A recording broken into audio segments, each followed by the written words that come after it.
Good afternoon, and thank you for joining us for the California Community Colleges Board of Governors meeting. The meeting begins at 12:30 p.m., but we will wait a couple minutes for people to log in. In the meantime, to access the Board of Governors meeting agenda, please visit our website at www.cccco.edu and go to the About Us tab drop-down menu. From there, click the Board of Governors, then Meeting Schedule, Minutes, and Agenda, and select the blue agenda hyperlink. As a reminder, closed caption is available. Click the CC icon at the bottom of the screen labeled closed caption to read live captioning. Members of the public wishing to comment on an agenda item may use the raise hand feature to make a verbal public comment to the board. A member of the Chancellor's office will announce your name and grant you the ability to speak. You are requested to identify yourself and present your public comment at that time. President Haynes, today is March 22nd, 2021, and we are ready to begin. Thank you so much. Good afternoon, everyone, and welcome to the Board of Governors meeting. With that, we'll call the roll.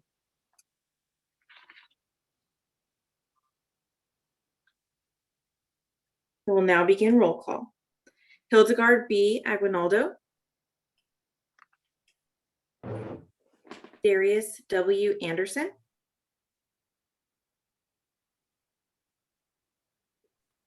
Amy M. Costa. Present. Tom Epstein. Here. Felicia Escobar Carrillo. Colm Fitzgerald. Here. Jolina M. Grande. Here. Pamela Haynes. Here. Kevin J. Hall. Here. Lieutenant Governor Eleni Kounalakis. Jennifer L. Perry. Here. Bill Rawlings. Present. Valerie L. Shaw. Here. Yulia Tarasova. Blas Villalobos. Joseph R. Williams. Let me recall just the ones that did not respond real quick. Hildegard B. Aguinaldo. Darius W. Anderson. Lieutenant Governor Eleni Kounalakis. Present. Yulia Tarasova.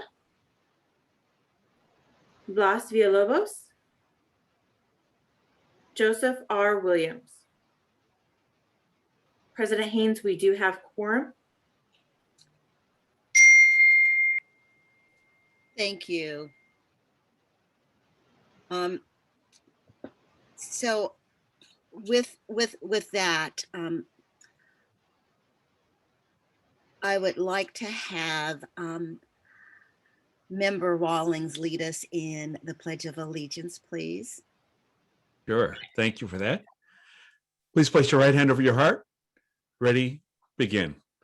I pledge allegiance to the flag of the United States of America and to the republic for which it stands, one nation, under God, indivisible, with liberty and justice for all. Thank you so much. I'm going to start with the President's report.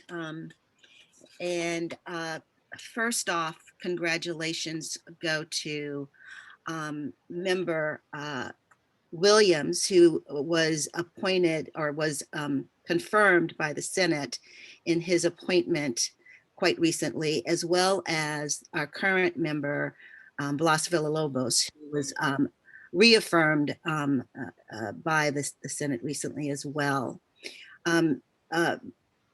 Board member Villalobos could not be with us because he had to travel to Texas in care of his parents, but he is very delighted to be back with us, and I'm certain that we can personally congratulate him at the next meeting.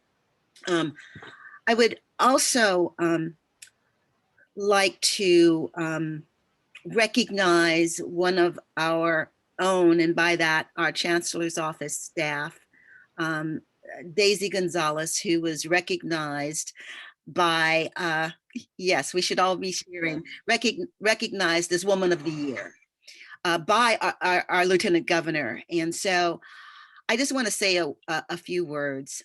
Daisy, you have done a wonderful job in moving the chancellor's office and making certain that no balls are dropped and no gaps are so big that we can't jump over them. So I want to let you know how much that I appreciate, and I know my colleagues would join me in appreciating the work you've done. That's both inside the chancellor's office, but you have extended your leadership, stood in the stead in many cases when the chancellor could not do something, and you've been there as his right arm. So I just want to again thank you so much for all of the work that you've done on behalf of the Board of Governors, on behalf of not only the Board of Governors, but the system, who can now count and make certain that the work that needs to get done does get done. And again, thank you so very much. The other items I'd like to talk about, one of them has to do with the committee remarks that were made for the House, I believe it's the Health, the Health, Education and Employment Committee. When you go before these bodies, and I did have chance to listen to all of your remarks, you do the system proud. You certainly do the Board of Governors proud. We could not have a better spokesman, a better advocate for the work that is being done here in California. But I would venture to say that this is work that needs to be done across the nation relative to our community colleges. And you stand as a bulwark relative to making certain that the congressional leaders understand and know the importance of community colleges. And so I want to again thank you for taking the time. I know your schedule is extremely busy here in California, but I think it's also critically important for the congressional delegations in Washington, D.C. to understand the key role the community colleges play, and in particular, the key role that California's community colleges play in this state. So again, thank you so much. And I want to take a moment. I'm going to leave the best for last. I want to take a moment to talk about the murders in Georgia, which is a continuum of the challenges that folks of color, disproportionately impacted folks continued to be faced with in terms of their own life and in terms of their day-to-day fears. And that is the murders of 8 individuals, women, and for the most part, in Georgia, in Atlanta. I also want to say that it's unfortunate that it takes murders for the entire country to recognize the challenges faced by so many Americans and immigrants, those who are living in our country. The other piece of this that is extremely important, and I think we've all seen the news, we've all heard the news. 2 things. One, I am sort of sick and tired of the focus being on the murderer. These are hardworking people. They have lives, they have families, and we need to focus in on them. And so I'm hoping that the media changes its vantage point. They started to do that when a few days into identifying who these wonderful women were in terms of what they cared about, which was making some kind of life for their families and in particular for their children. The message I also want to leave to my AAPI brothers and sisters, those who are in the community college system, who are definitely concerned and fearful that we have your backs. We are in this together. We have done so much work around the issues around equity, parity, diversity. We need to continue to do that, but we also need to recognize that for many, the system has not worked for them, and we need to continue to work harder so that it does. Again, my heart goes out to those families, but I also want the broader community to know that we see you, we hear you, and we are with you. And then finally, I'd like to focus in on 3 students who will be receiving the very first Student Senate Student Focused Awards this coming weekend. This is the first of its kind. It isn't the last. It's taken us a while to get here, but we are here. And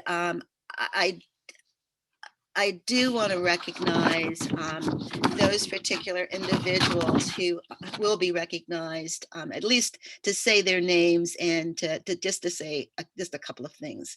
So Mari Jimenez Cardenas comes out of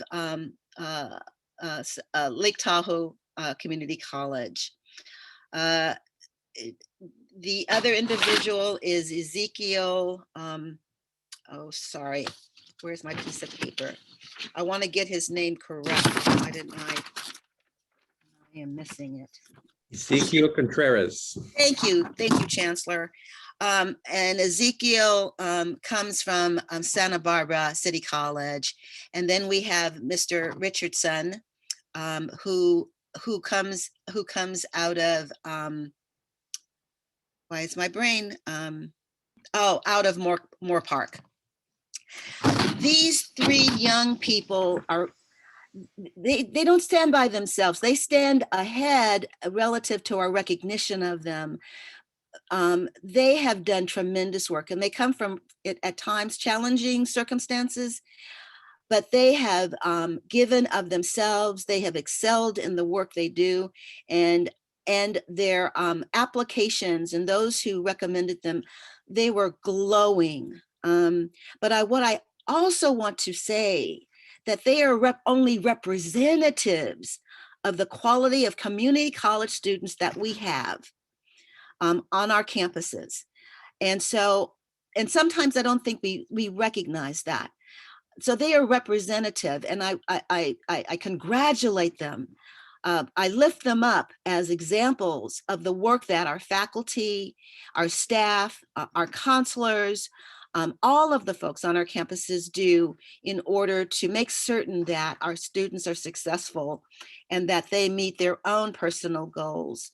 I'm looking forward to Saturday to hear from them, but I wanted to lift them up. I also want to end by saying this is the work that the Board of Governors is helping to do. At the end of the day, this is about students, and it's about faculty and staff and our administrators that bring to life and help them meet their personal goals. And so with that, I end my comments, and I would turn it over to our Chancellor. Thank you, Board President Haynes, and good afternoon, everyone. It's amazing that we're here in March.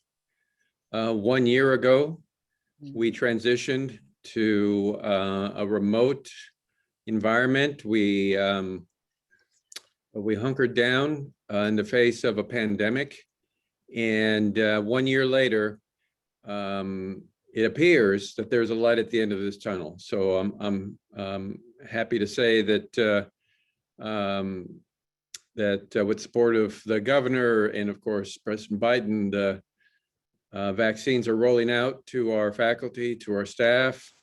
So we're very much looking forward to continuing to work with our colleges to talk about reopening in the fall. So that is something we are all looking forward to. Let me begin my comments, and I apologize that I'll be a little lengthy, but there's been a lot going on. Let me begin by talking about Women's History Month and acknowledging the opportunity we have in this month to honor the amazing women that serve in the California community colleges and specifically in the Chancellor's office and the Board of Governors. I want to acknowledge how lucky I feel to be working with a board full of amazing leaders, the majority of which are women, which is why we function so well. 9 out of 16 are women, and while we honor them this month, of course, including our president and our vice president of the board, lieutenant governor, and everyone else on the board, we honor you this month, but the honor extends to all 365 days of the year. So thank you for your service and for everything that you do for our system. I also want to acknowledge my team, the Chancellor's office team led by Deputy Chancellor Daisy Gonzalez. Of course, we have Executive Vice Chancellor Marty Alvarado and the team of women who serve this system with strength, with compassion, and with amazing grit. They are tough and they do an amazing job to move our system forward. And just as a side note, 58% of the Chancellor's office staff are women. So through their efforts, we make history every day. And of course, I also want to thank and recognize Keitha Mills, President and CEO of the Foundation for the California Community Colleges, and her team. Together, all of us working with the Board of Governors do amazing things, and it's because of the service of all of the amazing women that serve with us. Of course, I also want to again congratulate Deputy Chancellor Daisy Gonzalez. Board President Pam Haynes mentioned that she picks up a lot of pieces, keeps all the balls in the air when the Chancellor is always knocking them down. She's always picking them up. And so I'm eternally grateful for her dedication and all her hard work and her amazing talent. So again, congratulations, Dr. Gonzalez, on the recognition, and thank you, Lieutenant Governor Kounalakis, for recognizing our Deputy Chancellor. As was mentioned, we are honoring some amazing student leaders. I will be joining board members Fitzgerald and Tarasova at the SSCCC conference coming up this weekend, the General Assembly, in honoring these amazing students. So I hope that you all can join us. I also want to give my gratitude, my public gratitude to the Biden administration, to Governor Newsom, and to our state legislature. As you're aware, Congress passed the American Rescue Act, and it includes a new round of higher education funds known as HEERF 3. The California community colleges are slated to receive, drum roll please, $2.3 billion of this round of stimulus from the American Rescue Act. That's much needed resources for our students, for our colleges, and their communities. In this round, Congress requires higher education institutions to spend at least 50%. I know many of our colleges will spend more than that, but at least 50% of the funds on emergency grants for students. Chancellor's office staff will be releasing a memo to clarify the uses and incentivize colleges to advance their local vision for success goals through these funds. Also on Friday, the U.S. Department of Education clarified that colleges can use this relief funding to wipe out any unpaid balances that students may owe to our colleges. We know that there have been a number of questions. So our general counsel is working on a legal opinion to clarify what types of unpaid student balances or fees districts should be addressing. However, in short, we want to eliminate as many barriers to enrollment and student success as possible. So we must do everything we can to help our students with these funds. As I mentioned, this is a tremendous amount of much needed resources, and it becomes incumbent upon us as a Chancellor's office and the districts as stewards of the local resources to ensure that these funds go toward their intended purposes. Most notably, supporting our most vulnerable students and supporting the learning needs of students inside and outside of the classrooms. We're called upon by Congress, the legislature, and the governor to hold on to and expand the gains that we've made in using technology and other teaching and learning innovations, and to reinforce the added capacity and resiliency that our system has accrued as a result of this COVID crisis. We have to do everything we can to hold on to the gains that we've made as we look forward to the end of this pandemic. And speaking of the Biden administration, I am happy to announce that board member Felicia Escobar Carrillo has been appointed as Chief of Staff at U.S. Citizens and Immigration Services in the Biden administration. So she will continue to serve on the Board of Governors in the near term, but it's wonderful to see Felicia back with this administration serving the needs of our undocumented citizens and supporting comprehensive immigration policy. So I thank Felicia for her dedication and her service once again to our country. I want to take a moment to follow up on the conversation we've been having with the Los Rios faculty. I want to thank the Los Rios faculty members for their ongoing work to support student success and for meeting with my team in educational services to discuss and to clarify their concerns regarding competency-based education. We very much value their input and the information that they provided us. We appreciate their attentiveness to the inequalities that can be built into local implementation of CBE with the intent when the intent is not always on equity. We will continue to work with them, as well as all the faculty in the system, to ensure our focus remains on equitable and transparent educational policies, practices, and infrastructure. And again, continue to highlight the promise that can be achieved through the implementation of competency-based education. I also want to highlight two of our districts that have been in the news lately, and particularly for the Board of Governors, who has followed the situations at the Peralta Community College District and at City College of San Francisco. There's been a lot said in the media lately, and I just want to assure the board that we are closely monitoring the situations at both of these districts. I have personally spoken to the board leadership at Peralta, as well as the administrative leadership at City College of San Francisco, just in the recent few days. What I can tell you is that we do have significant concerns at both districts.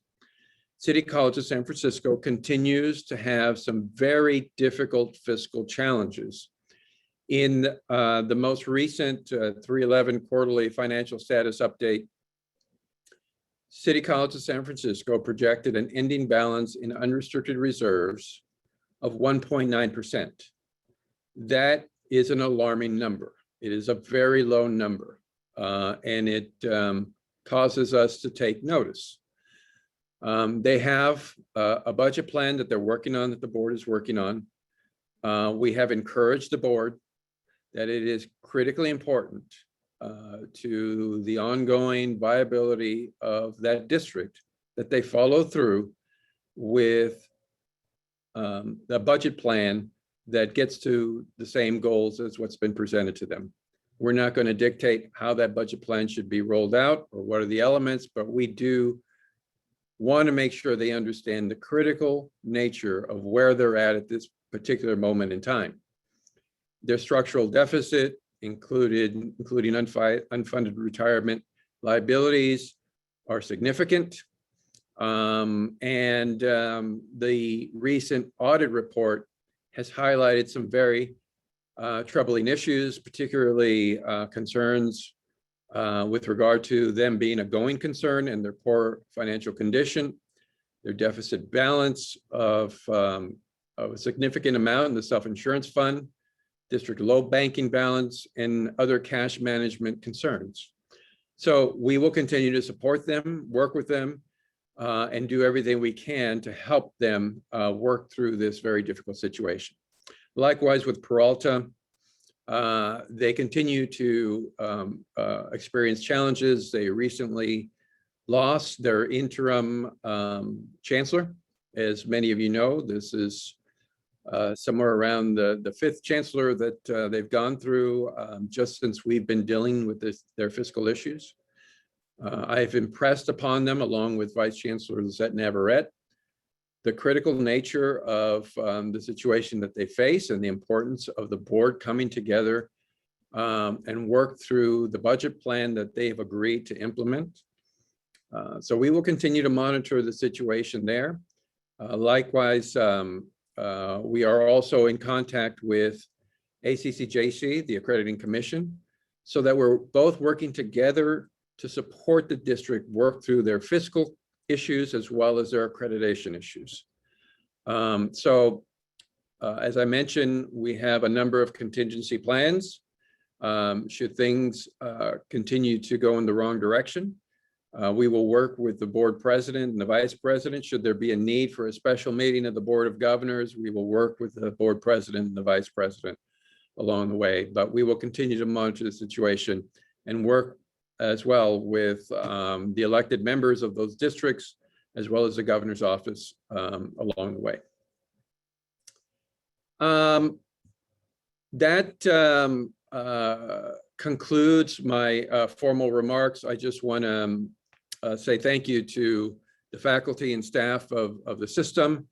They continue to work through the spring semester, again, primarily remotely. I know that they're working on plans for at least a partial reopening in the fall, and we will do everything we can to support them in that planning, understanding that there is still a lot that we don't know.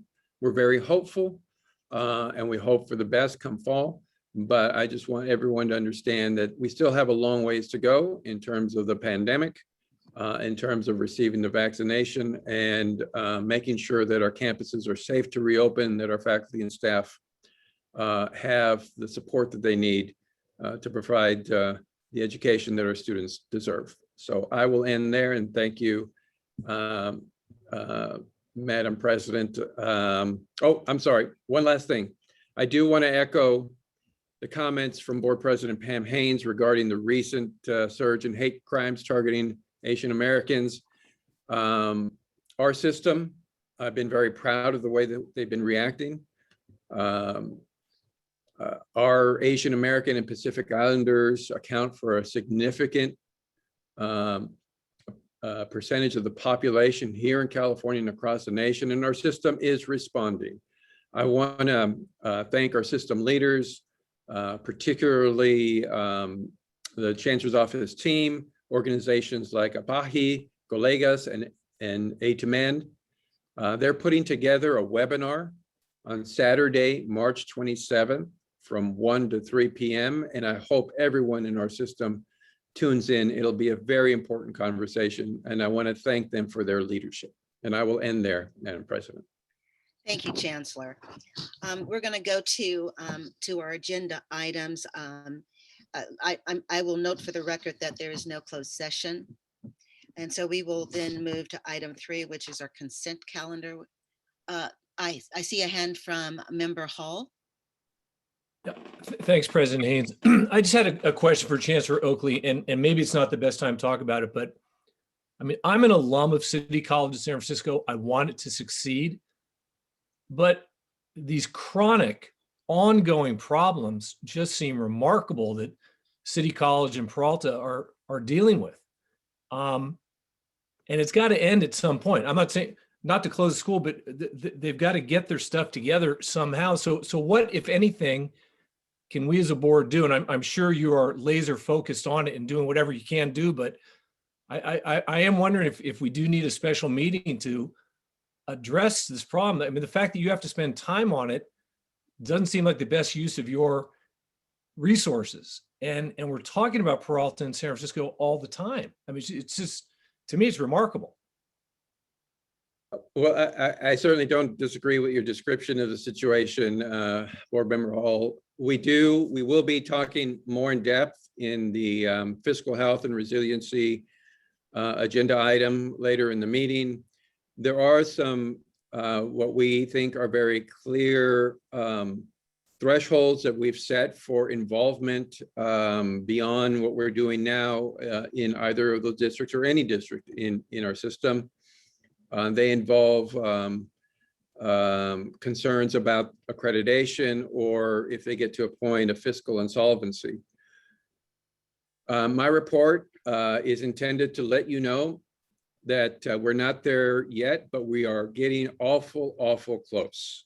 So in doing so, I want to highlight with the board that there may come a time when we do need a meeting specifically to talk about what steps to take next. But in the near term, we are providing those two districts with every resource that we can and all the support that they ask for to help them work through this. And we're hoping to allow the local elected leaders to deal with this because they are the democratically elected members responsible for that district. But I can assure you that we are ready to take action should we feel that there is no other choice.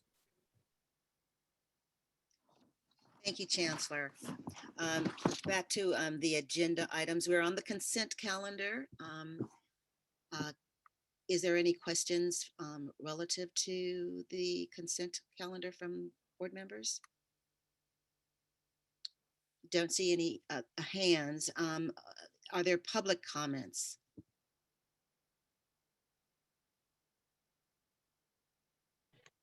There are no public comments at this time. Thank you. So then can I get a motion and a second for this item, please? So moved. We have Hall Second. moving and the second. I couldn't hear the second. Oh, second from Rawlings. Thank you, Mr. Rawlings. Then can I get a roll call, please? Hildegard B. Aguinaldo. Darius Anderson. Amy M. Costa. Aye. Tom Epstein. Aye. Colm Fitzgerald. Aye. Jolena M. Grande. Aye. Pam Haynes. Aye. Kevin J. Hall. Aye. Lieutenant Governor Lenny Kounalakis. Aye. Jennifer L. Perry. Aye. Bill Rawlings. Aye. Valerie L. Shaw. Aye. Hildegard B. Aguinaldo. Abstain. Thank you.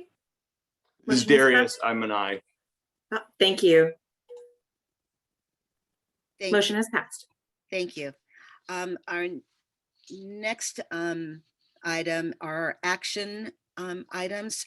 We'll start with a 4.1, which is the approval of contracts and grants. And we have Deputy Chancellor Gonzalez presenting this item. Good afternoon, President Haynes, Vice President Costa, board members. I know you've already had a full day, so thank you for everything that you do for our students and for joining us today for this meeting. This item presents to you the contracts and grants item. It is an amended item today in front of you. This new version was uploaded on Friday afternoon.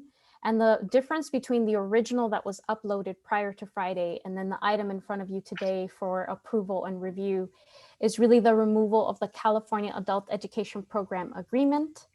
So that means that you only have two items in front of you. One is a grant agreement and the other one is an amendment to a contract. I'd like to just walk you very briefly. Item number one is the competitive grants to implement the middle college high school program. We did receive 16 applications and 16 were awarded through a tiered system. What does that mean? It means that there were 3 different award amounts. That's why you see districts receiving 3 different amounts. The applications were evaluated against 11 metrics, which were then weighted and measured across student needs and program performance. And they include things like the number of students served, additional supports needed to ensure their success. So some of these programs serve students with disabilities or foster youth, the percentage of students who are actually earning high school diplomas, and then the percentage of students who are transferring either to a 4-year or even to earn an AA or Associate of Science. So that's your first item. And then the second item is an amendment to an interjurisdictional exchange contract with Long Beach City College to extend the length of time for the Vice Chancellor of Workforce and Economic Development. The Vice Chancellor is Shini Weber, and she has been critical to this team, particularly during COVID-19, working across several agencies and the governor's office to ensure that we can keep our workforce programs operating during this emergency. The contract amendment does extend this contract through March 31st of 2022. With that, I'm happy to answer any questions you may have. And before we do that, I just want to have Andrea make note, make certain that I think we've had a few of our colleagues join. I just want to make certain as you do the roll call that we are inclusive of all of them that have joined us. So with that, are there any questions from the board? Any comments or questions? Seeing none, is there any public comment? The public comment period for item 4.1 is now open. Please use the raise hand feature in Zoom to make a comment to the board. If you are calling into the meeting, use *9 to activate the raise hand feature. A member of the Chancellor's office will call on you and allow you to speak. You have a maximum of 3 minutes. Currently, there are no hands raised.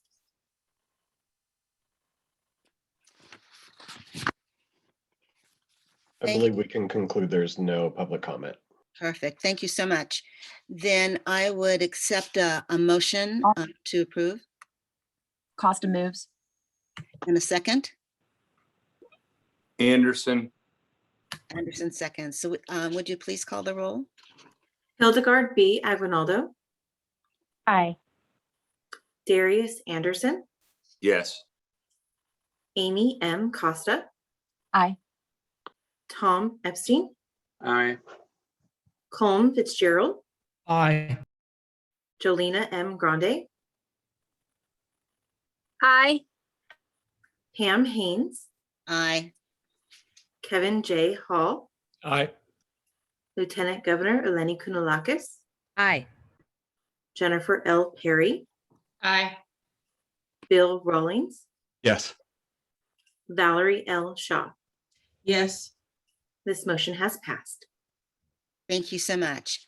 We'll be moving to item 4.2, which is the proposed regulatory action on distance education attendance. And Vice Chancellor Navarrete will be presenting this item. Good afternoon. Thank you, Board President Haynes, Lizette Navarrete, Vice Chancellor for College Finance and Facilities Planning. Today, I present to you item 4.2, proposed regulatory action on distance education under certain circumstances. The proposed amendment to the Board of Governors regulation would address some disparities that we identified during our transition to distance ed during this pandemic. That disparity occurs between courses taught at districts that utilize compressed calendar districts in comparison to those that use a traditional calendar of 17 weeks. The existing regulations provide a lower FTES yield to those districts that use a compressed calendar schedule that often is more flexible to students.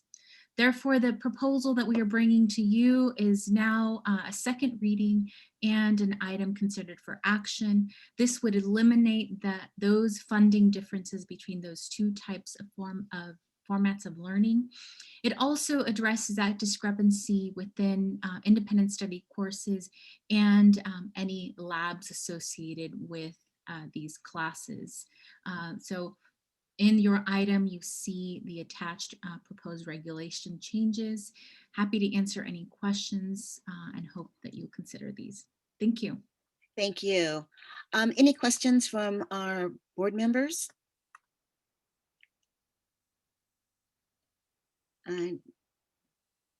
Going once, going twice. Pam, I have a quick question. Okay. So is this, I know we talked about this previously, but is this a regulation that we would have needed regardless of COVID, Vice Chancellor Navarrete, or is it because of COVID and the more prevalence of distance learning that this issue is kind of becoming more pronounced? Great question. One of the things that we've identified is that the pandemic allowed us to see the gap in these classes. However, we do believe that this change is needed long-term if we want to encourage our districts to utilize compressed calendars in order to provide more flexible learning options for students, especially those that have complex work schedules and many familial responsibilities. So this in many ways is one of the few silver linings that we've seen, is that we had an opportunity to uncover these regulations and a discrepancy that existed that could be limiting our district's ability to offer more flexible schedules. We have a question from Board Member Hall. Yeah, Vice Chancellor, what's the difference between a compressed calendar and a regular calendar? Yes, a compressed calendar is anything under 17 weeks, which is the traditional schedule. So most of the ones that you'll see offered in the compressed calendar format are those that are anywhere from 8 to 10 weeks. Think of classes that are late start or accelerated programs, and they still have the same amount of content and time in the classroom. They just don't remain in that stretched out 17-week schedule. Are certain campuses on compressed calendars, or do campuses have a compressed calendar and a regular calendar course? Some districts have a combination of both, and it's really up to a district to determine when and which type of classes really fit this schedule. Currently, we have about 67 of our districts that regularly use these formats of classes. Okay. I would also add quickly, Member Hall, that a compressed calendar, one of the benefits that cause a lot of districts to move to a compressed calendar is that you're able to offer more than one intersession. So traditionally, in the traditional calendar, you only have summer intersession. With a compressed calendar, you can have a winter and a summer intersession, which in some ways helps some students get to their goal faster. And I would just like to add to the conversation. We should never let a crisis go to waste.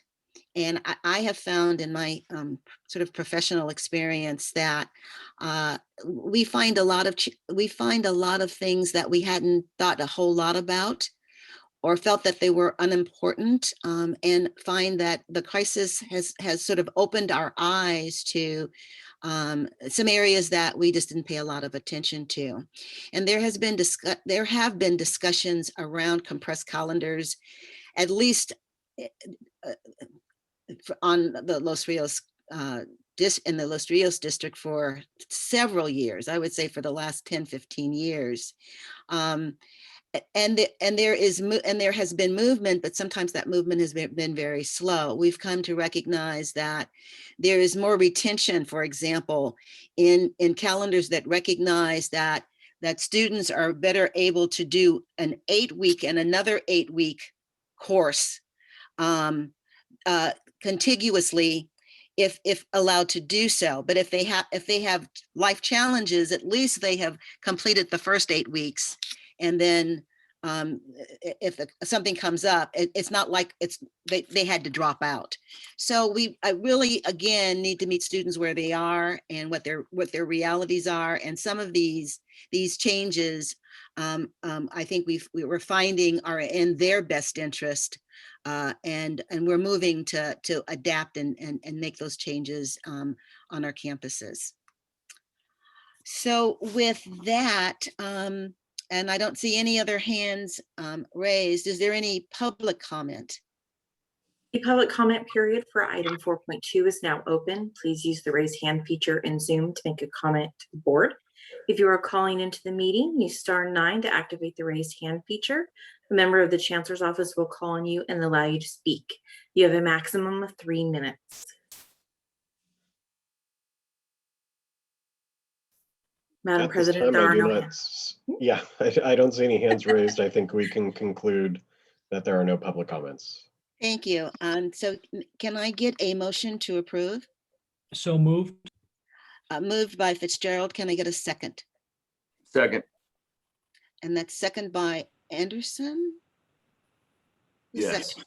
Thank you. And seconded by Anderson. Would you please call the roll? Hildegard B. Aguinaldo, Aye. Darius Anderson, Yes.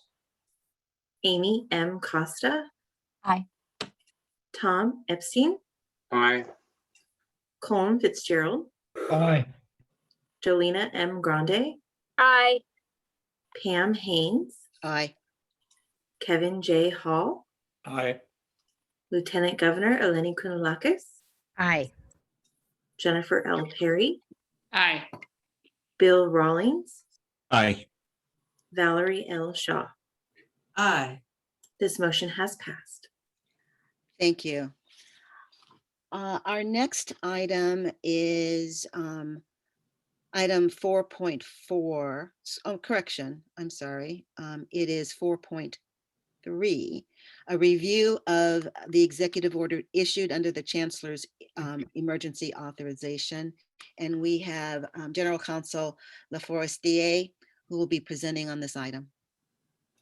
Thank you. Good afternoon, President Haynes, Vice President Costa, members, and Chancellor Oakley. Under Section 52020 of the Board of Governors regulations, the Chancellor has authority during a state of emergency to take emergency actions to further the continuity of education, including the temporary suspension of board regulations.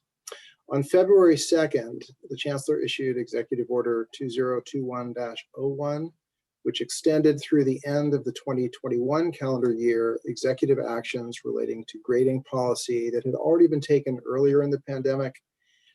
These actions ease restrictions on student ability to elect a pass, no pass grading option, and to elect to take an excused withdrawal without adverse consequences on their transcripts and without adverse impact on college district apportionments. Prior to the issuance of the executive order, Executive Vice Chancellor Alvarado conducted the required stakeholder consultation for this extension, which was presented to the Consultation Council, which is supportive of this order. Chancellor Oakley secured the approval of the President and Vice President of the board, and the executive order is now subject to the board's ratification. So the resolution we have before you is to ratify this executive order pursuant to the regulations. Executive Vice Chancellor Alvarado is also here to answer any questions you may have. So are there questions from the board? Well, you must have done a really good job. Member Costa, or Vice President Costa has a question. Okay, great. Thank you. I guess not that good. Of course, I have a question. No, I want to tether back, Chancellor Oakley, to some of the comments you made during your report, because this goes through the end of the year. You talked about districts kind of thinking about, some sense of return in the fall.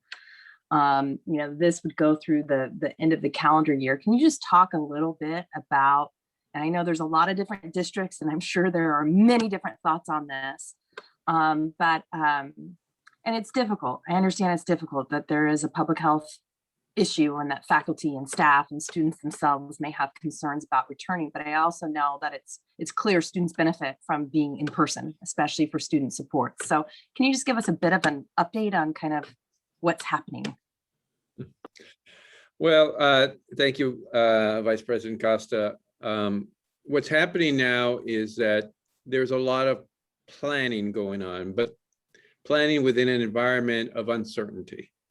There is still no certainty, and we're waiting for guidance from the governor's office. I understand that the governor's team, the public health officials, OES and others are working on guidance for higher ed. There'll be guidance on things like commencements coming out soon, guidance on athletics and other things. So we're anticipating that guidance. But I mean, clearly, if President Biden's plan to have enough vaccine for all adults in the country comes to pass soon, if the governor's team continues to see positivity decline in the state, we are asking our colleges to be prepared to have some type of reopening in the fall. Realistically, what will that look like? It will probably look like having primarily labs and other courses that require hands-on available for in-person, large lectures still remote, student services open for in-person, things of that nature, some type of athletic activity, again, kicking off again. You've seen high school sports kick off again, literally. And so we do expect to see a reopening, but it is, again, it's given that, none of us thought that we would still be here a year ago. There is a lot of uncertainty about whether there's going to be a third wave, whether or not we will follow the path of Italy, which I truly hope not. But I think things are very positive right now.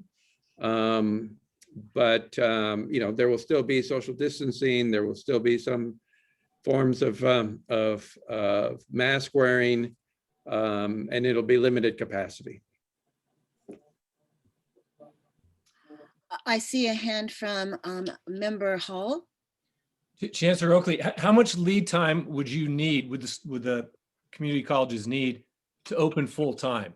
Like, for instance, if the president or the governor said, the thing is over as of this weekend, is that enough lead time to it's not going to happen, I know that, but would that be enough lead time to have full-time enrollment again in the fall?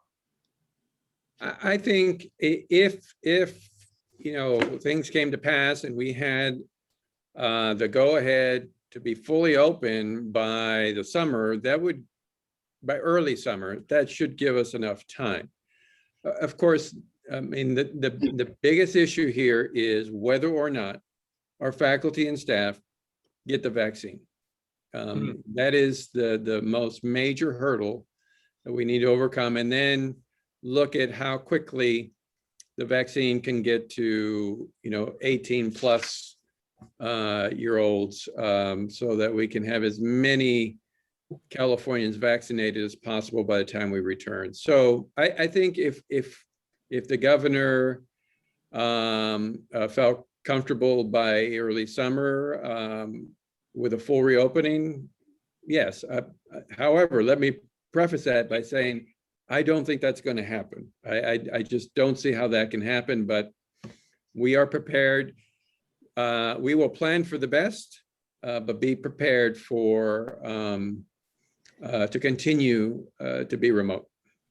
And then because of HIPAA regulations, are you entitled to know which faculty have been vaccinated? And is there a rule that if you're not vaccinated, you'd be allowed back on campus as a faculty member? So this question has been looked at by all of higher education because of the vaccine is currently available through emergency regulation right now. It is not fully approved, so we cannot require employees to get the vaccine. That is something that all of higher education is trying to work through with the administration and with all 50 states. Obviously, it would be important for us to know that we can ask employees to be vaccinated, just as we ask them to be vaccinated for all sorts of other infectious diseases. But currently, we cannot require that. And even, can I just add, Chancellor Oakley, and even after the emergency use authorization has passed and the vaccines are available under regular authorization, there will still be faculty entitled to exemptions for religious purposes or for medical purposes that will then need to be accommodated by colleges. So it's going to be a very complicated situation, even under the best circumstances. And I would thank you for that. And this is what I would also add. While the governor can take off the emergency, we have 73 districts and we have 58 counties. And much of the information has been driven by what's happening on the ground in particular counties. And so there is discretion relative to our districts in order to determine the circumstances and the conditions in their area to make these kinds of decisions. And so if anything, it would be a bit uneven. What I would say from my vantage point is where there was a lot of discussion among faculty and staff relative to when we were going to open. As the vaccines have become more plentiful, and have been put out there, and that faculty and staff and teachers have been sort of put in the front of the line, it has made feel more comfortable about that. But again, the distinctions around the counties and just how diverse this state is would say that there'd be some discussion that would certainly be allowed among the different counties and the different districts. I don't see if there's not any other questions from the board, I would ask if there's any public comment on this item. The public comment period for item 4.3 is now open. Please use the raise hand feature in Zoom to make a comment to the board. If you are calling into the meeting, use *9 to activate the raise hand feature. A member of the Chancellor's office will call on you. You have a maximum of 3 minutes. At this time, there are no hands raised. I think we can conclude that there's no public comment. Thank you. Then can I get a motion for approval? I'll move. Harry moves, and can I get a second, please? Please. Second. Okay, so I saw Bill first, Bill Rawlings, to do that second. Would you please call the roll?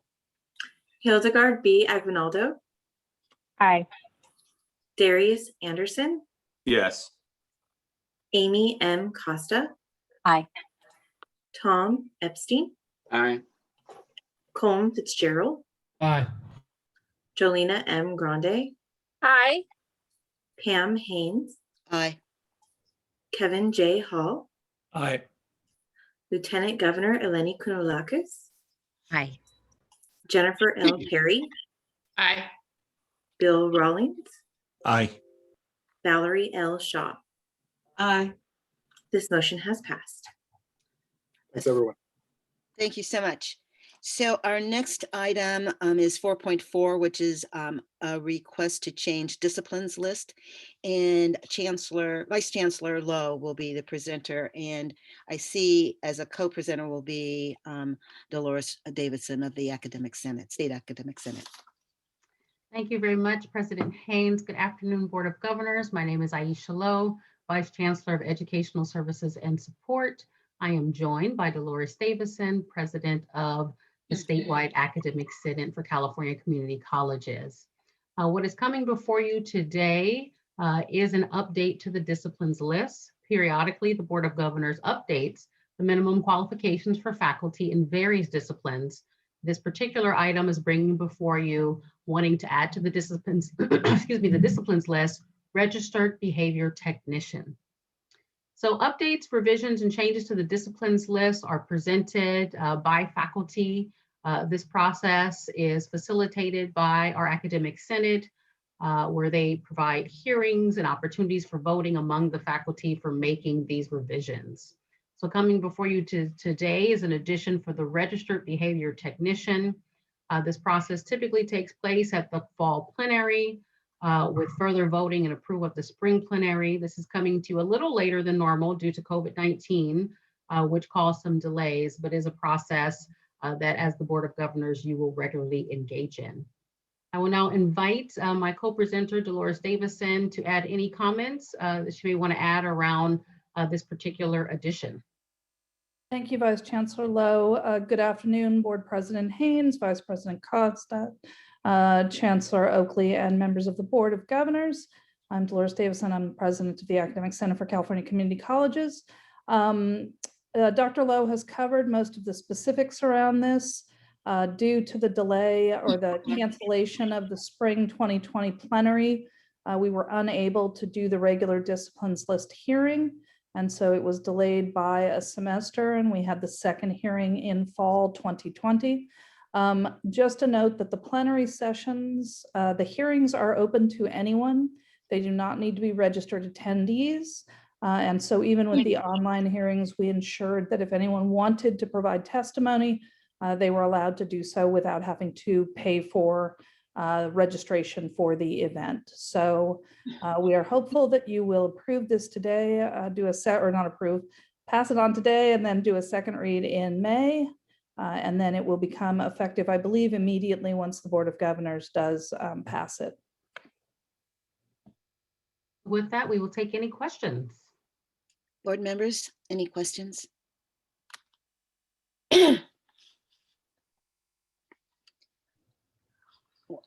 Yes, Board Member Hall.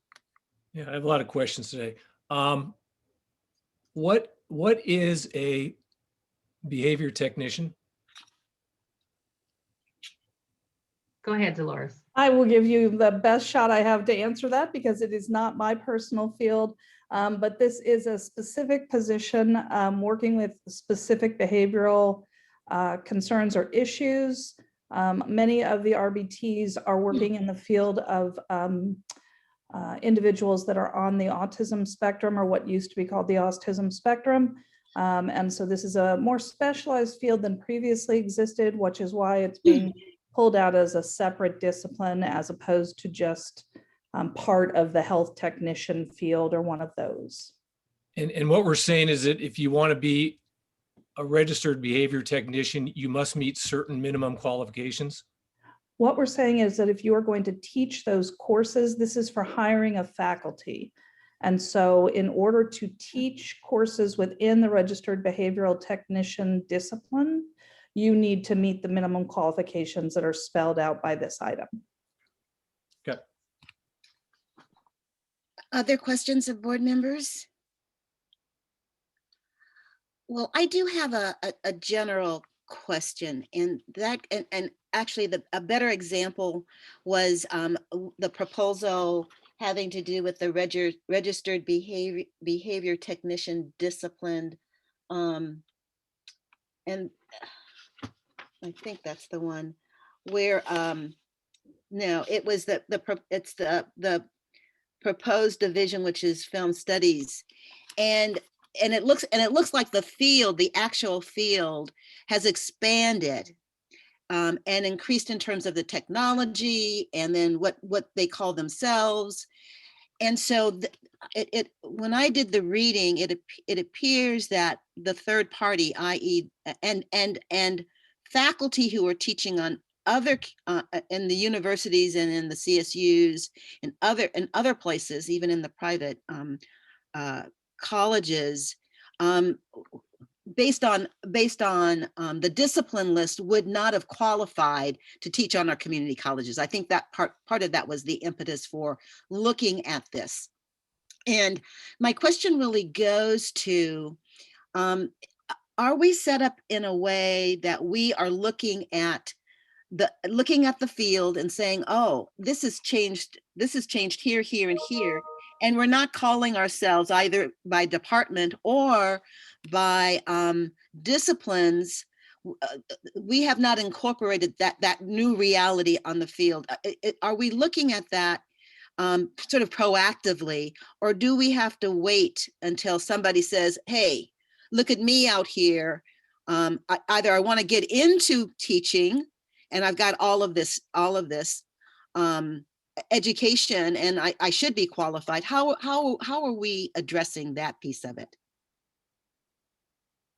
Would you like me to take that question, Dr. Lowe? Yeah, you can start with that, Dolores, and I'll chime in. All right, that sounds good. So President Haynes, there are a couple of different ways that we make changes to the disciplines list in terms of the prompt to do so.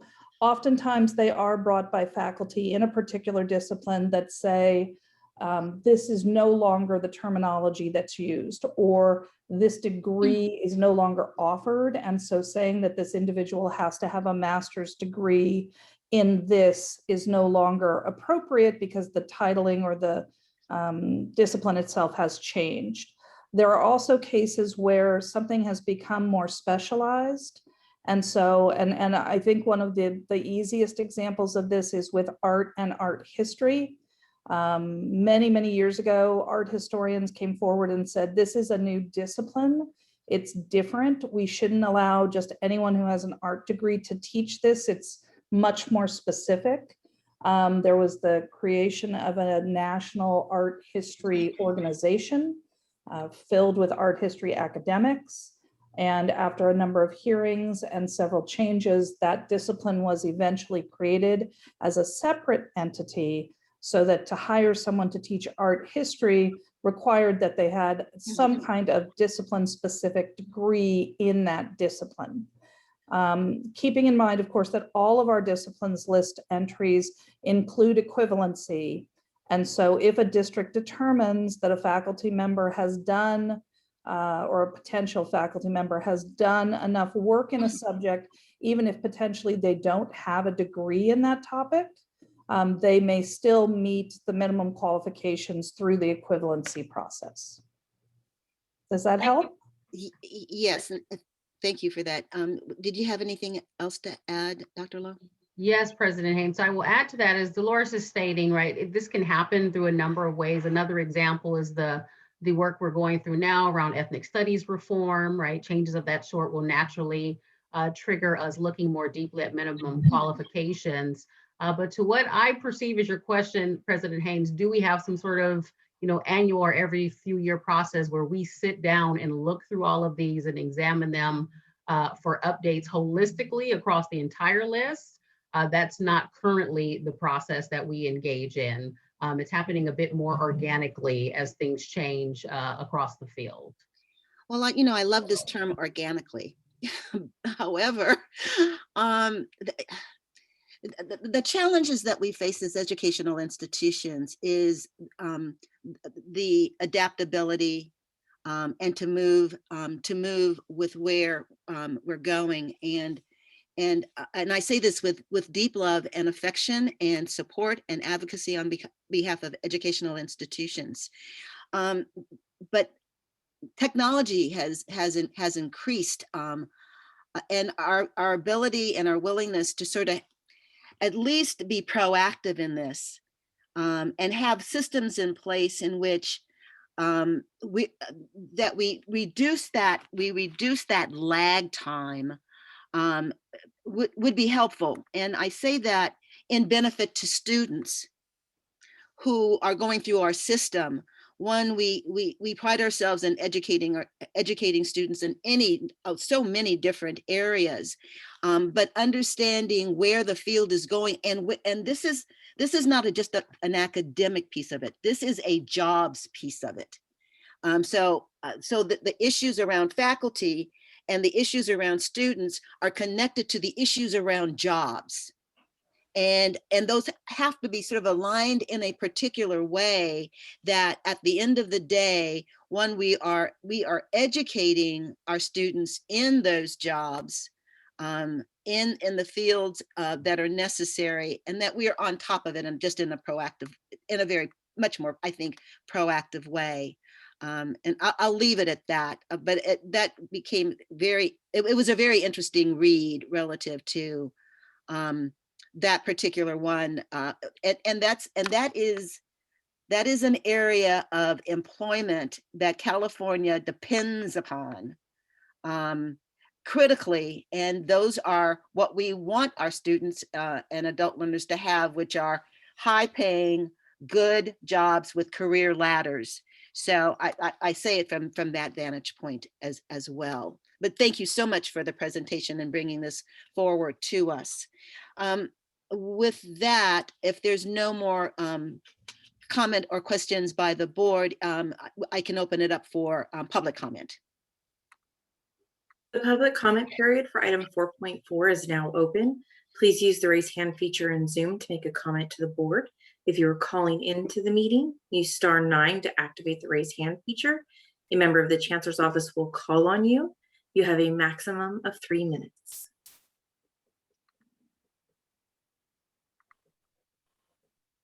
At this time, we do not have any hands raised. I think we can conclude there's no public comment. Thank you. With that, can I get a motion to approve? Motion, Hall. Hall motions, can I get a second? Second. Second Anderson. Second Anderson. Next time, Jolene, I'll catch you. So can we have a roll call vote, please? Hildegard B. Aguinaldo, Aye. Darius Anderson, Aye. Amy M. Costa, Aye. Tom Epstein, Aye. Colm Fitzgerald, Aye. Jolena M. Grande, Aye. Pam Haynes, Aye. Kevin J. Hall, Aye. Lieutenant Governor Eleni Kounalakis, Aye. Jennifer L. Perry, Aye. Bill Rawlings, Aye. Valerie L. Shaw. Aye. This motion has passed. Thank you so much. The next item is 4.5. It's a request from Riverside Community College District to pursue an educational center status for the Ben Clark Training Center. And we have Vice Chancellor Navarrete presenting, and if you'll introduce your co-presenter. Thank you very much, President Haynes, members of the board. Hello again, Lizette Navarrete, Vice Chancellor, College Finance and Facilities Planning. Today I bring to you item 4.5. It's a consideration, an action item, consideration presented by the Riverside Community College District for an establishment of an official approved state center known as the Ben Clark Training Center. I will be joined by Dr. Robin Steinbeck, President of the Moreno Valley Community College District, part of the Riverside Community College District. Next slide, please. So first, let me share a little bit about the process and the authority of the Board of Governors in establishing a new center. The Chancellor's Office receives a letter of intent and ensures that a district go through a multi-step process where we provide a comprehensive review of several items as we consider their transition of an outreach center to a state-approved educational center. This can only happen when the center is earning at least 500 FTES annually, and they go through a 10-step process. This includes an overview of the proposal, 10-year enrollment projections, which are validated by the Department of Finance, an analysis of any alternatives, academic planning and review of their program justifications, a review of their student services and outreach, review and analysis of their capital outlay projections. We also look at some of the external factors and effects. We consider the geographic and physical accessibility, the effects on other institutions in that area, environmental impact, and the economic efficiency and sustainability of these projects. This year, we've particularly emphasized and reviewed at great detail the FTES projections of those centers that have come to you. So with that, we've again presented the Ben Clark Center for your consideration.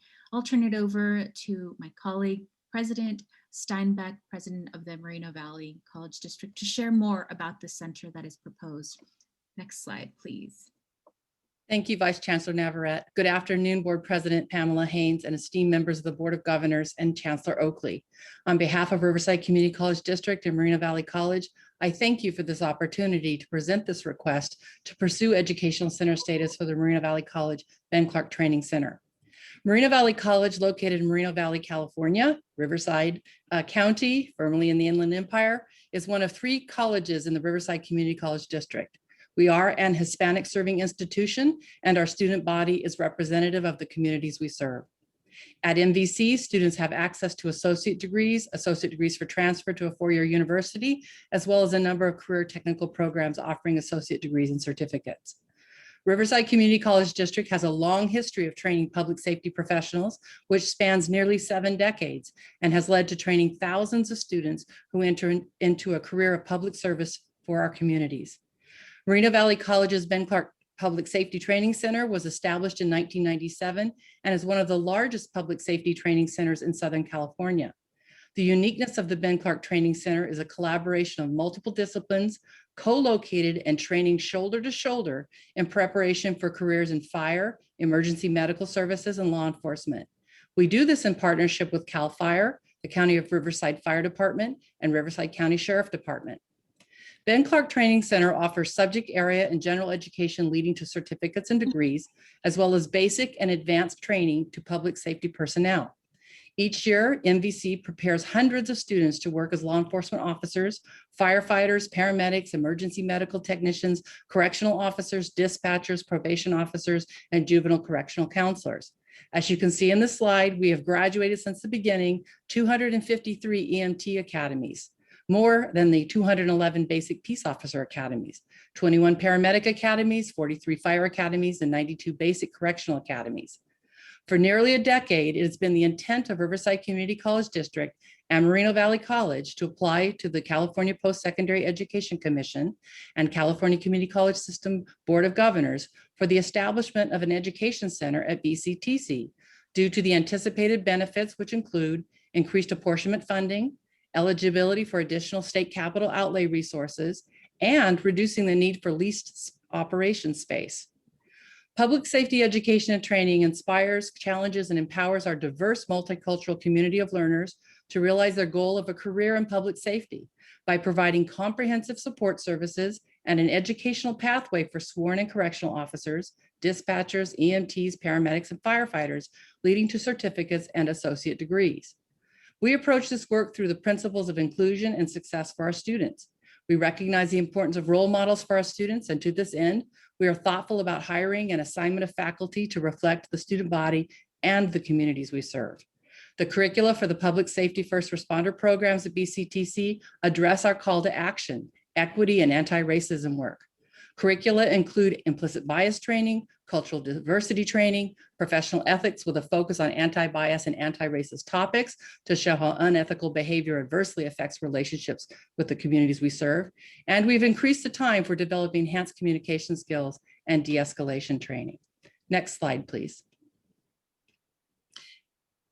Pre-pandemic, the full-time equivalent students and enrollment projections for BCTC were approved by the Department of Finance in June of 2019.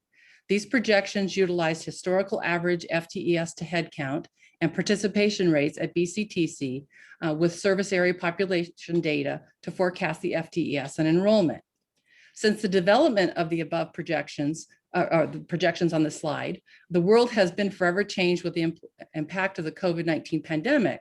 Most community college districts, including ours, have felt this impact with monumental shifts to distance learning and declined student enrollment. However, it's important to note that during COVID-19 pandemic has actually positively impacted our FTES and enrollment at BCTC.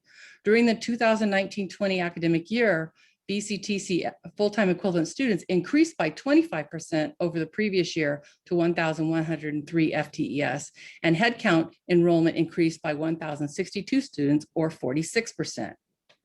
Next slide, please. An increase in pandemic-related training needs and demand for public safety programs offered at BCTC is expected to be sustained for at least the next 2 academic years, 2020-21 and 2021-22, if not longer. Programs are evolving and responding to address guidance from the California Code of Regulations, Title 11, Division 2, and Title 19, Division 1, and Title 22, Division 9. We may conservatively estimate that over the next 2 academic years, FTES and enrollment at BCTC will annually increase by at least half the annual growth rate approved within the 2019 FTES and enrollment projections. Furthermore, we may also conservatively forecast that enrollment growth will level off from 2022-23 forward to be more consistent with the pre-COVID Department of Finance approved projections. We expect the growth to remain constant through the remainder of the school year, 2020-21, and should see growth the following year depending on the success in stopping COVID-19 pandemic. Even with this conservative outlook, Ben Clark Training Center is expected to generate at least 1,000 FTES annually over the next 10 years. Next slide, please. In 2020, the Ben Clark Training Center opened its new platform scenario training building. This new facility simulates a correctional facility and serves for training under the Administration of Justice program. The new building is approximately 4,000 gross square feet of demonstration training space for advanced corrections, safety, and workforce education. New expanded programs and services at Ben Clark Training Center include both degree and certificate tracks for emergency services management and emergency medical dispatch programs. Both programs are accredited by the Commission of Accreditation of Allied Health Education Programs. The Ben Clark Training Center also has a dedicated School of Public Safety counselor to ensure students receive the help they need and reach their career and training goals. Recently, students from the Emergency Services Medical Program presented 25 first aid kits to the Riverside County Sheriff's Department, with another 10 scheduled for delivery by the end of February 2021. I make a point of this because in our programs, we have service learning as part of the degree and certificate programs. The EMS, as well as other public safety programs at BCTC, regularly participate in community events, including assisting in toy drives for local non-denominational churches, reading programs where English is not the first language of young people, food drives during not only around holidays, but also throughout the year. And these outreach events, along with local high school recruiting and community partnerships, help sustain and increase Ben Clark Training Center's visibility and enrollment. We're maintaining our outreach efforts to our local high schools and our community partners to ensure continuity and, if possible, growth even during this pandemic. Next slide, please. To date, we have received letters of support for Ben Clark Training Center formal recognition as an educational center from Crafton Hills College, San Bernardino Valley College, and Mount San Jacinto College. These are all colleges that also have emergency services programs and first responder programs. These neighboring colleges still are in support of Ben Clark Training Center receiving formal center status. Ben Clark Training Center center status is not expected to have a negative impact on their enrollment at other regional public services training programs in the area. The demand for public sector training is expected to experience growth in the county and overall region. Short-term growth may be attributable to the COVID-19 pandemic-related training needs, while more long-term growth may be a result of labor market projections and/or CCR guidance. That concludes my presentation. Thank you very much. Thank you, members of the board. Again, this item is presented recommendation to the Board of Governors that you approve the request submitted by the Riverside Community College District to establish a state-approved center, the Ben Clark Training Center, and happy to take any questions. So I see two hands up. Vice President Costa. Thank you. My question's for the Chancellor again. I like to keep him on his toes. Thank you for the presentation. It was very helpful. And clearly we have two of these before us. And I just want to say, I certainly understand Riverside is an area of the state that's going through tremendous growth. So this really makes a lot of sense. But what struck me in reading this, and this is grounded in statute, is that it's really based on a very enrollment-centric model, right? Which is we are looking at things for projected enrollment, and the next item, doesn't kind of have the same data that Riverside does. We're looking at whether or not it'll cannibalize districts, neighboring educational institutions. And it just strikes me that it really has not been updated for Vision for Success. And so I just kind of want to ask the Chancellor, when I was reading this, what I really want to know outside of all of that, and I'm going to take on face value that both of these proposals do this, is it beneficial to the students? Is having that educational center going to help us meet our Vision for Success metrics? And so it's maybe, and you can speak to it, but it seems like it needs to be updated.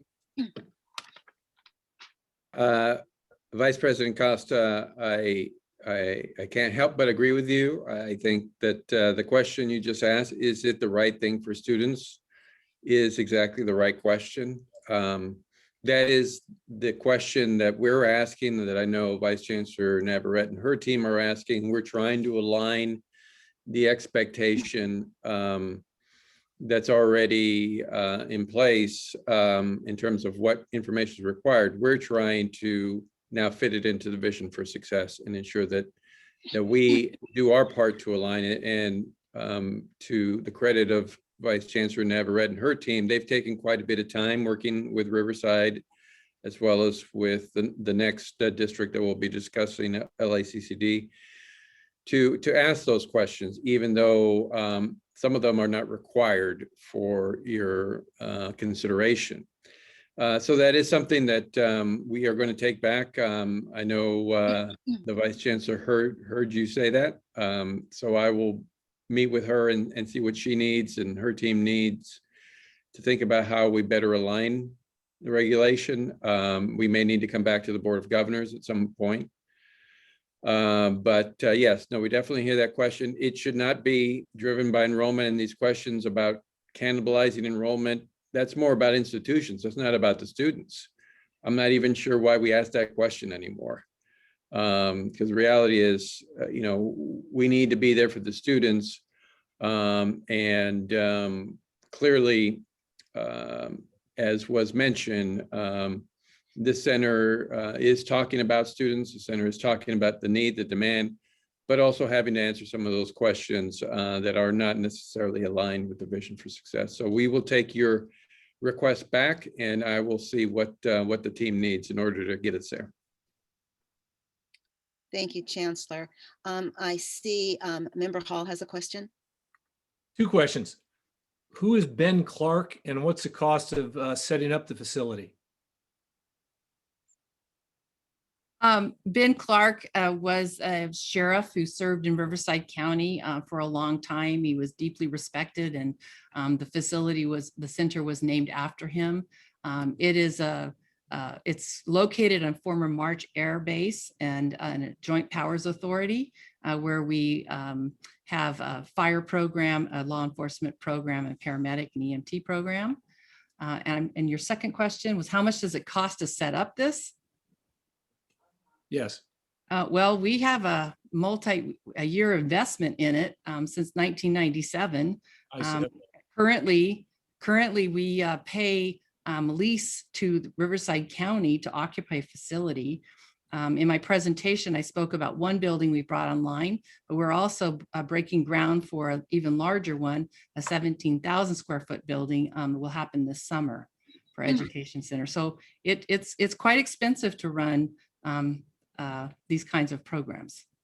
We have that investment. I guess I'm asking that question just in light of some of the fiscal problems that some other districts are facing. I just want to make sure that it's well within the budget for the district. Yes, it is. If I may add, one of the things that we do look at in our comprehensive analysis is we look at the district's overall fiscal health. So typically when we bring items to the board for consideration of new centers to be established, it has usually happened in January. We took a lot longer because we wanted to review not only the fiscal health of districts, knowing that we still have an ongoing pandemic, when to look at enrollment projections, but we took a very deep look at the student plan, including for this center, the reflection of those served to the reflection of the community in Riverside, including the gap of college going rates, and recognizing the challenges and the conversations that have happened around safety. This center really demonstrated its commitment to anti-racism training, and so those have been parts of the analysis. But again, want to emphasize that this is one of them.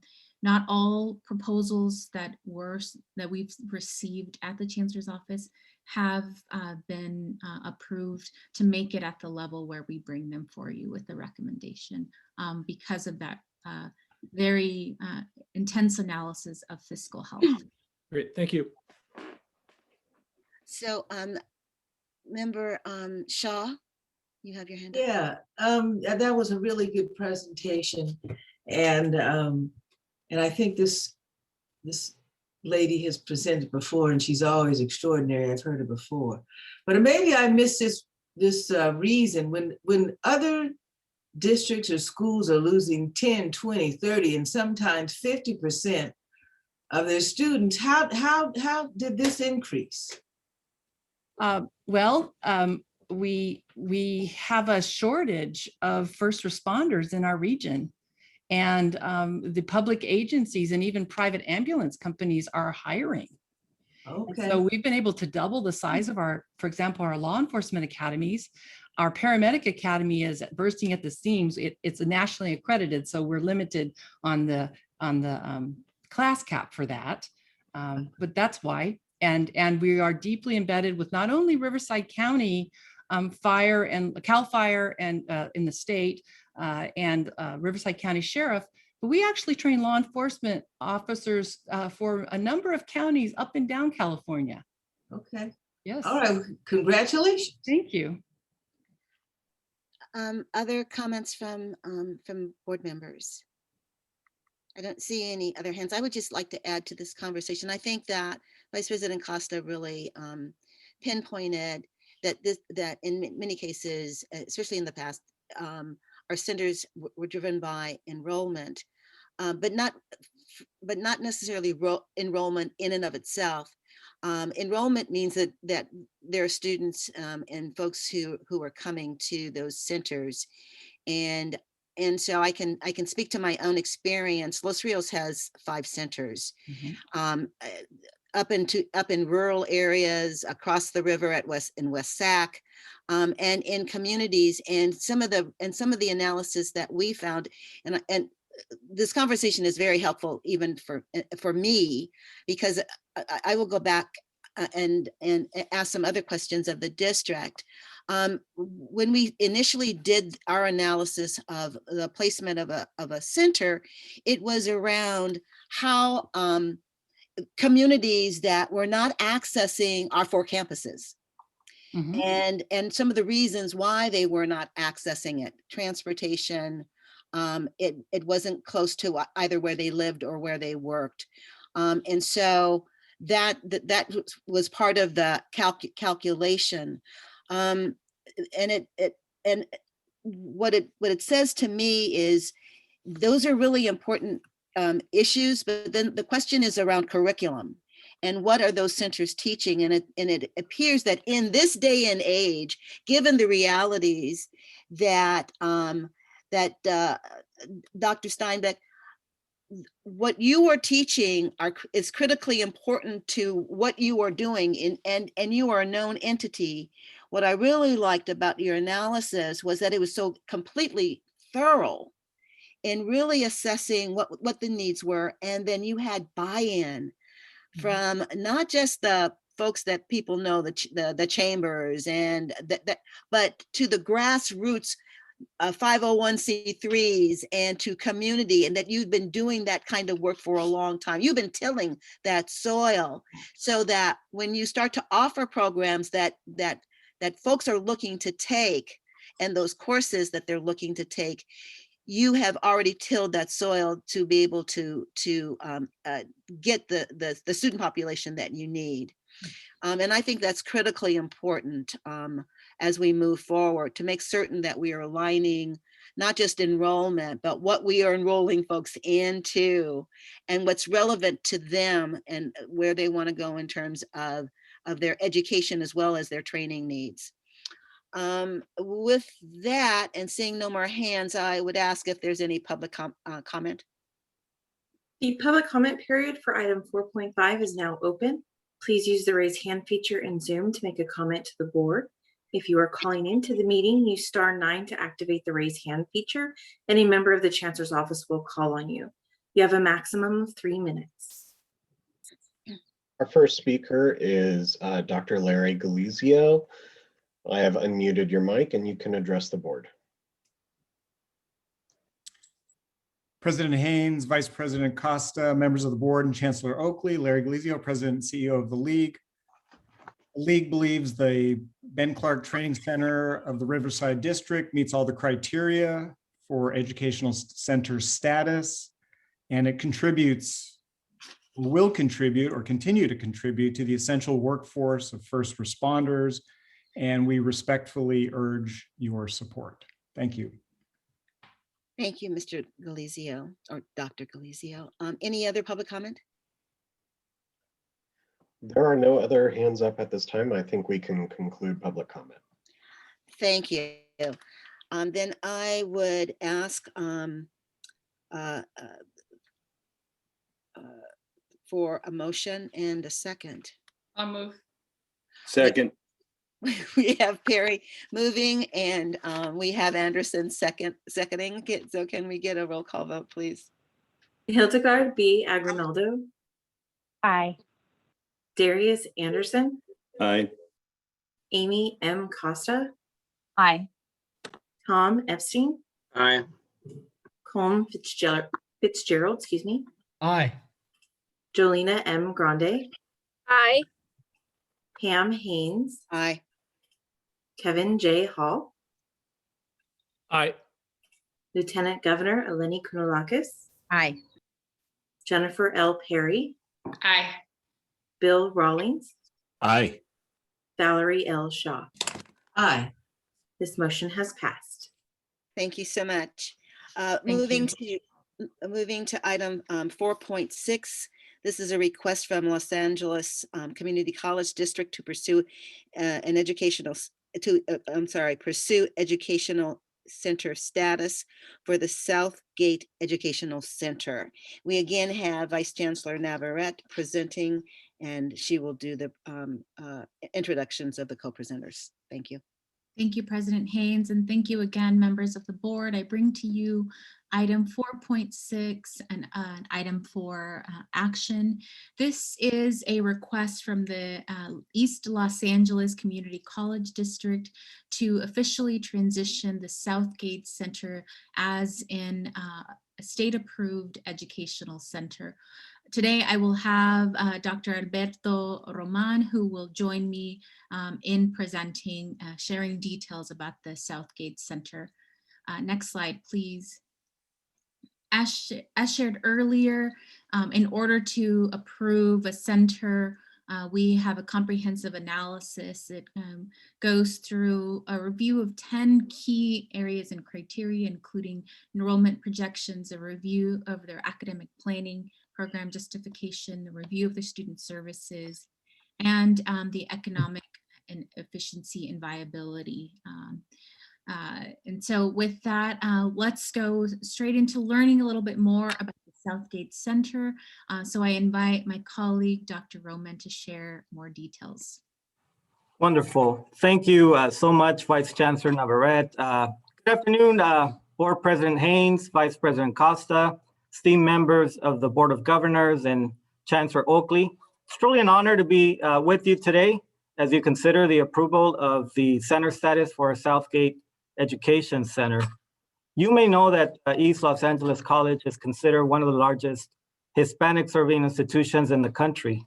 The Southgate site in particular serves a population of about 440,000 residents, of which 90% or so are Latinx, and of which 43% are first-generation immigrants and 29% are non-residents. As such, Southgate serves a hardworking, first-generation, low-income community that has historically benefited from the educational opportunities of this particular site. It is important to note that the Southgate site provides educational access that would otherwise not be readily available to this community. And to further affirm this, we have received support for this site from our surrounding colleges, including Cerritos College, Citrus College, El Camino, Glendale College, and Mount SAC. Our students are 95% Latinx, of which 67% are female students. This location is absolutely vital to the social and economic revitalization of these communities. Next slide, please. As we have examined enrollment trends and the full assessment of the Southeast Los Angeles area in both the pre and post-COVID environments, we're very confident in the enrollment growth of the center. And we have invested in the construction of a 105,000 square foot, multi-million-dollar facility in Southgate. This project is a testament of our permanent commitment to provide educational access to Southeast Los Angeles. The new facility will allow us to double enrollment, increase our instructional space by 82%, and allow us to house up to 448 sections in any given term. The facility will provide additional space to enhance our campus life for our students and increase specialized student support services, including counseling, tutoring, library resources, and technological support. We anticipate moving into this new facility by fall of 2023. Next slide, please. The growth of this site has been strategically planned to increase programs that have the highest impact on our community and students and create educational pipelines towards higher degrees. We have placed a high focus on CTE programs, in particular adult education, allied health, business, fire technology, child family, educational services, public safety, and logistics. In addition, our campus growth plan includes offerings of high demand and transferable courses and the expansion of course offerings, including new labs and more classroom space that will allow us to offer in-demand courses for transfer students. You can see in the chart there, our plan to more than double our section count, again, trying to align with Vision for Success on our CTE programs, as well as our increasing our transfer rates and moving students through in a expeditious manner. Next slide, please. It is very important to note that the Department of Finance has approved the pre-pandemic FTES enrollment projections as part of the vetting process. These projections, as you know, utilize historical average FTES headcount and participation rates for the site with the service area population data to forecast FTES and enrollment. You know, we've also taken very proactive steps to survey this community and have analyzed data from various sources, including the Bureau of Labor Statistics. And the potential to not only restore, but to grow enrollment is very, very high, as we've identified community needs that will be well served into future years by the center. We predict not only that we will recover the enrollment loss in the next year, but we're predicting gradual growth in subsequent years based on the data that identifies established community needs in our educational programs that align very well with the needs of Southeast Los Angeles. Next slide, please. We understand the success of the center is contingent upon our ability to continue to build partnerships with nonprofit organizations, with educational institutions, and other community stakeholders. We see that Southeast Los Angeles has become more and more connected through a number of issues of mutual interest that include obviously access to higher education. To this end, we are partnering with LAUSD to offer the Early College Preparation Academy, which is a year-round program offered to our local high school students that provides early access to college units for transfer. We've also developed the Husky Academy, which is a summer enrichment program for 9th grade students that introduces them to the college community as a first step to thinking about college. Escalante program is one that has been serving middle school students for many years. Again, the idea is to start early and have students start thinking about college. This has been a very successful program for us and extended to our Southgate site. We're also partnering with the America Jobs Center of California, or AJCC, which is a partnership with the state's largest workforce development agency, the LA County Workforce Development Aging and Community Services. This is the first of its kind, and it's dedicated solely to providing ample employment opportunities for ELAC students. And the neat part is that it's co-located on campus, which makes it very accessible to our students. Again, this is to try to align with our vision for success in completing CTE programs and getting them into the workforce. And then also, we continue developing articulation agreements with local universities, where we're building to increase our transfer rates for our students within Southeast Los Angeles. Again, also trying to align with Vision for Success here in terms of increasing our additional transfers. Next slide, please. You know, our student services staff has been very instrumental in providing key support services and referrals to our students on site. Our counselors and our success mentors meet with our students initially to identify career pathways, and also to onboard them and offer them other support services, including assistance with basic needs and referrals to other services. In addition to the assistance with food and housing, our Student Services Department has provided technological support to our students to be able to bridge that digital divide that we know many students face, more so during this pandemic. So we've issued thousands of Chromebooks, laptops, and some hotspots, and this has allowed us to decrease learning gaps, mitigate enrollment losses, and keep our students engaged throughout this pandemic. The ongoing connection with students with phone calls has really ensured that students remain connected to our site. And finally, as we look to expand the educational opportunities for this very well-deserved community in Southeast Los Angeles, it is important for me to note that we have a cadre of dedicated faculty, staff, and administrators devoted to serving this wonderful community. So today, we ask for your support in granting center status to our Southgate site. Thank you very much for the opportunity to present. Thank you, President Roman. And thank you, members of the board. Again, this item is presented to you. Consideration for action to approve the East Los Angeles Southgate Center for official educational center status. Thank you. Happy to take any questions.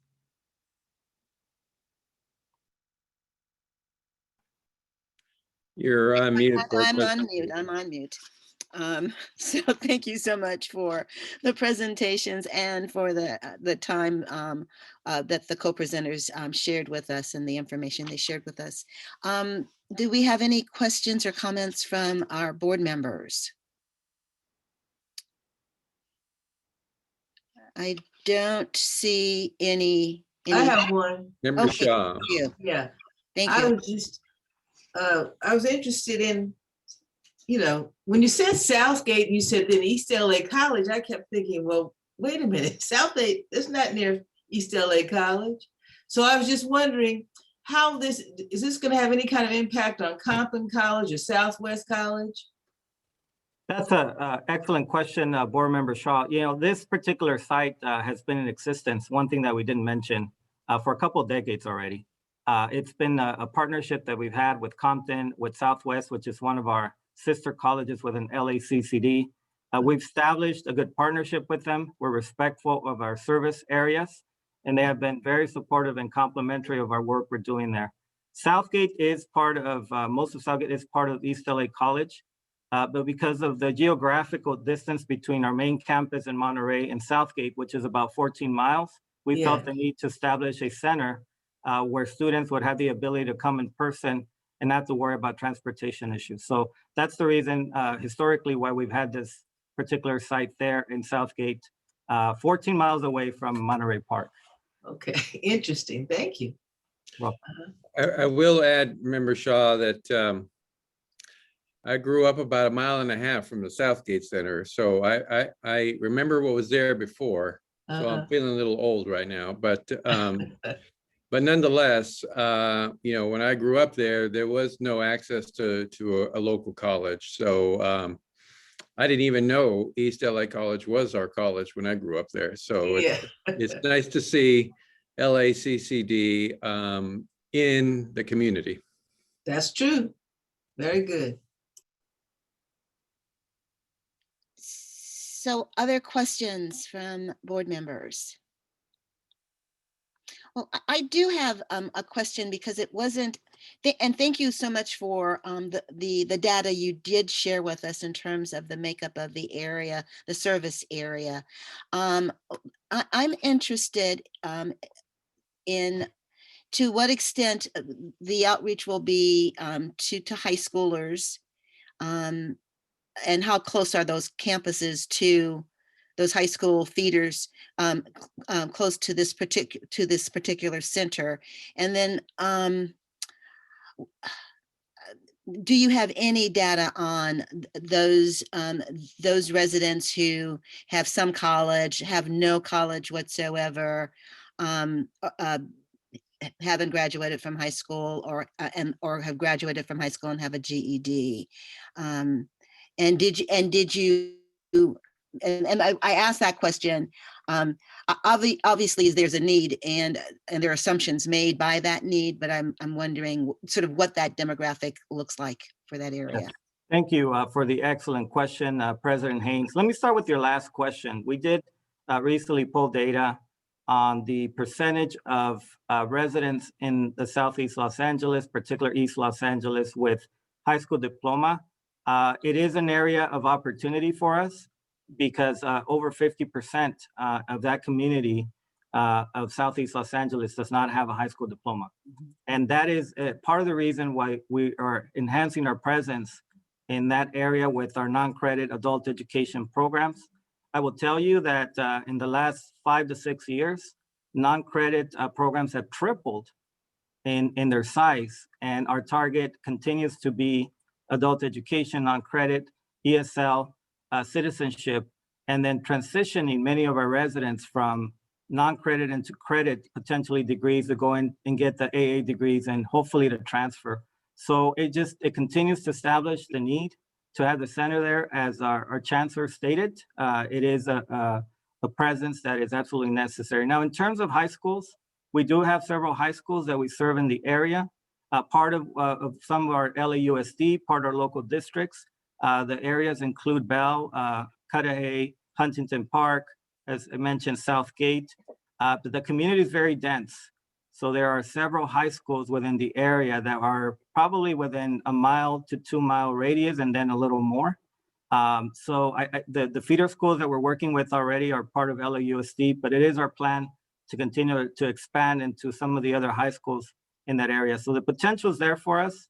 And I think we have nowhere near reached our capacity and opportunity and potential. So we'll continue to work on that. But very needed a center for this particular community of Southeast Los Angeles. And I hope I answered your question. And I really appreciate that. And when I read what your plans are relative to the expansion into career education and that alignment that's desperately needed for those who have not completed high school, and to sort of marry that in the use of the center and align it in a way that transition from adult ed into some of the programs offerings is just critically important. And so I really I applaud you for doing that. And if you need any momentum, it's just critically important for the populations that we want to serve and should be serving. So thank you so much. Thank you, President Haynes. Thank you. If there's no other board comments, is there public comment?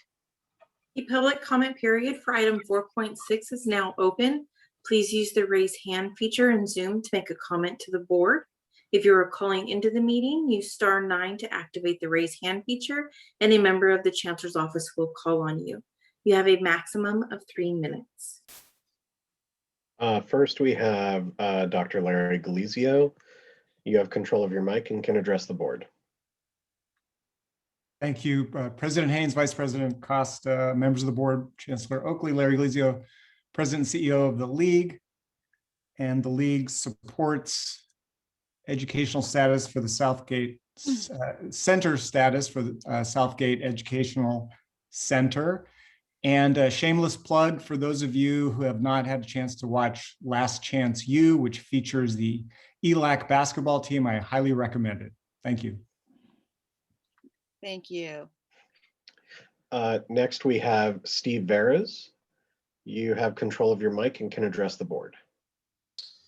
Thank you. My name is Steve Veras. I am president of the Los Angeles Community College District Board of Trustees. Thank you, Lieutenant Governor, Chancellor, Board of Governors. It's my pleasure to be here and comment on this. I'm gonna one-up Chancellor Oakley on this because this is a community I grew up in. And my mother was a first generation satellite. When actually the satellite has been around in this community, it started in Huntington Park in 1993. And so for an adult woman with children that worked her tail all day long and started her career in academia at Southgate Adult School, having this satellite campus was a pathway for her to eventually end up She went on to East LA College and LA Trade Tech College, and eventually graduated with a nursing degree. And with that, was able to really take our family to a whole different kind of place. So this place is a special place in my heart. As a district, LACCD has been in this community. And I just want to describe the community. It's a unique community out there, the Southeast LA neighborhood. And sometimes you'll hear Speaker Rendon talk about Sella in a way that's very special, because it's a community that works together, that has a strong identity together. And frankly, it lacked higher education institutions. And we did the best we could for many years, for almost 30 years in the area. And as you can tell, we're moving from a shopping center into a full-fledged facility. And so to really give the dignity of experience of learning, and to be able to allow not only the youth that are there, but the adult learners who will work all day long, care for their children, care for their families, an opportunity to open the doors of higher education there. But it's a campus that has had very steady enrollment for us. And we recently, as a Board of Trustees, had a joint meeting with the Southgate City Council. And that at a leadership level, along with the other city governments in that area, are so very excited by the growth that we're discussing, and being able to line up a center status opportunity to be able to bring services and really, grow the experience that we have there. So, I encourage and hope you vote favorably on this proposal. And in the coming years, you can see what a very dense working class community. We can take it from an old Firestone factory and into a factory of the future workforce. 30 seconds. And thank you for your time and attention to this matter. Thank you.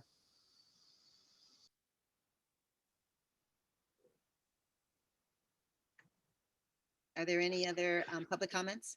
There are no other public comments at this time. Thank you. So I'd like to get a motion to approve. So moved. Second.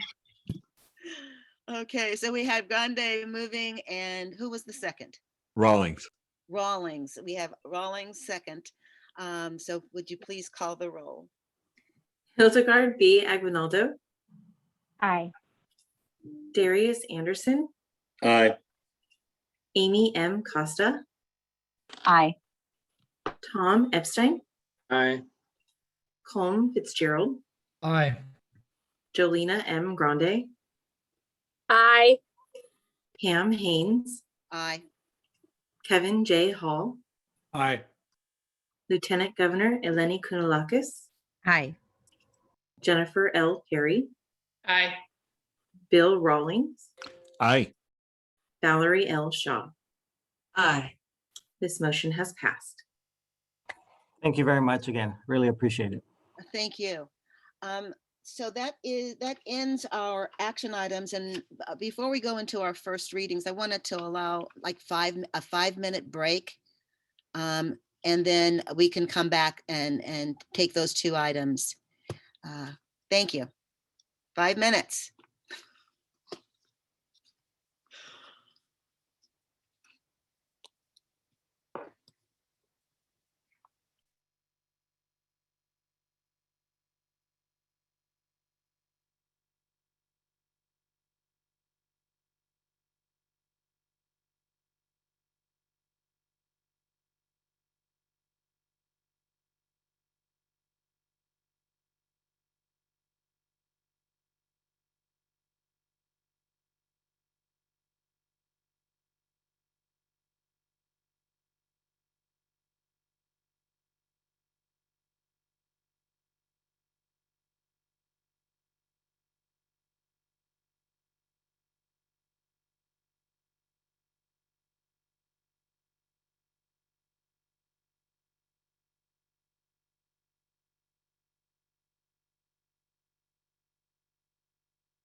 Okay.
Well, I know that 5 minutes has elapsed, but it's hard to tell when folks have themselves with these still pictures of yourself. It's like, okay, is somebody behind that picture? They'll all run to the camera when the roll call starts. Okay, so that's what I'm gonna do. I'm gonna have Andrea Reynolds, would you please call the roll to see if we have a quorum? If you're Sure will. Hildegard B. Aguinaldo. Darius Anderson.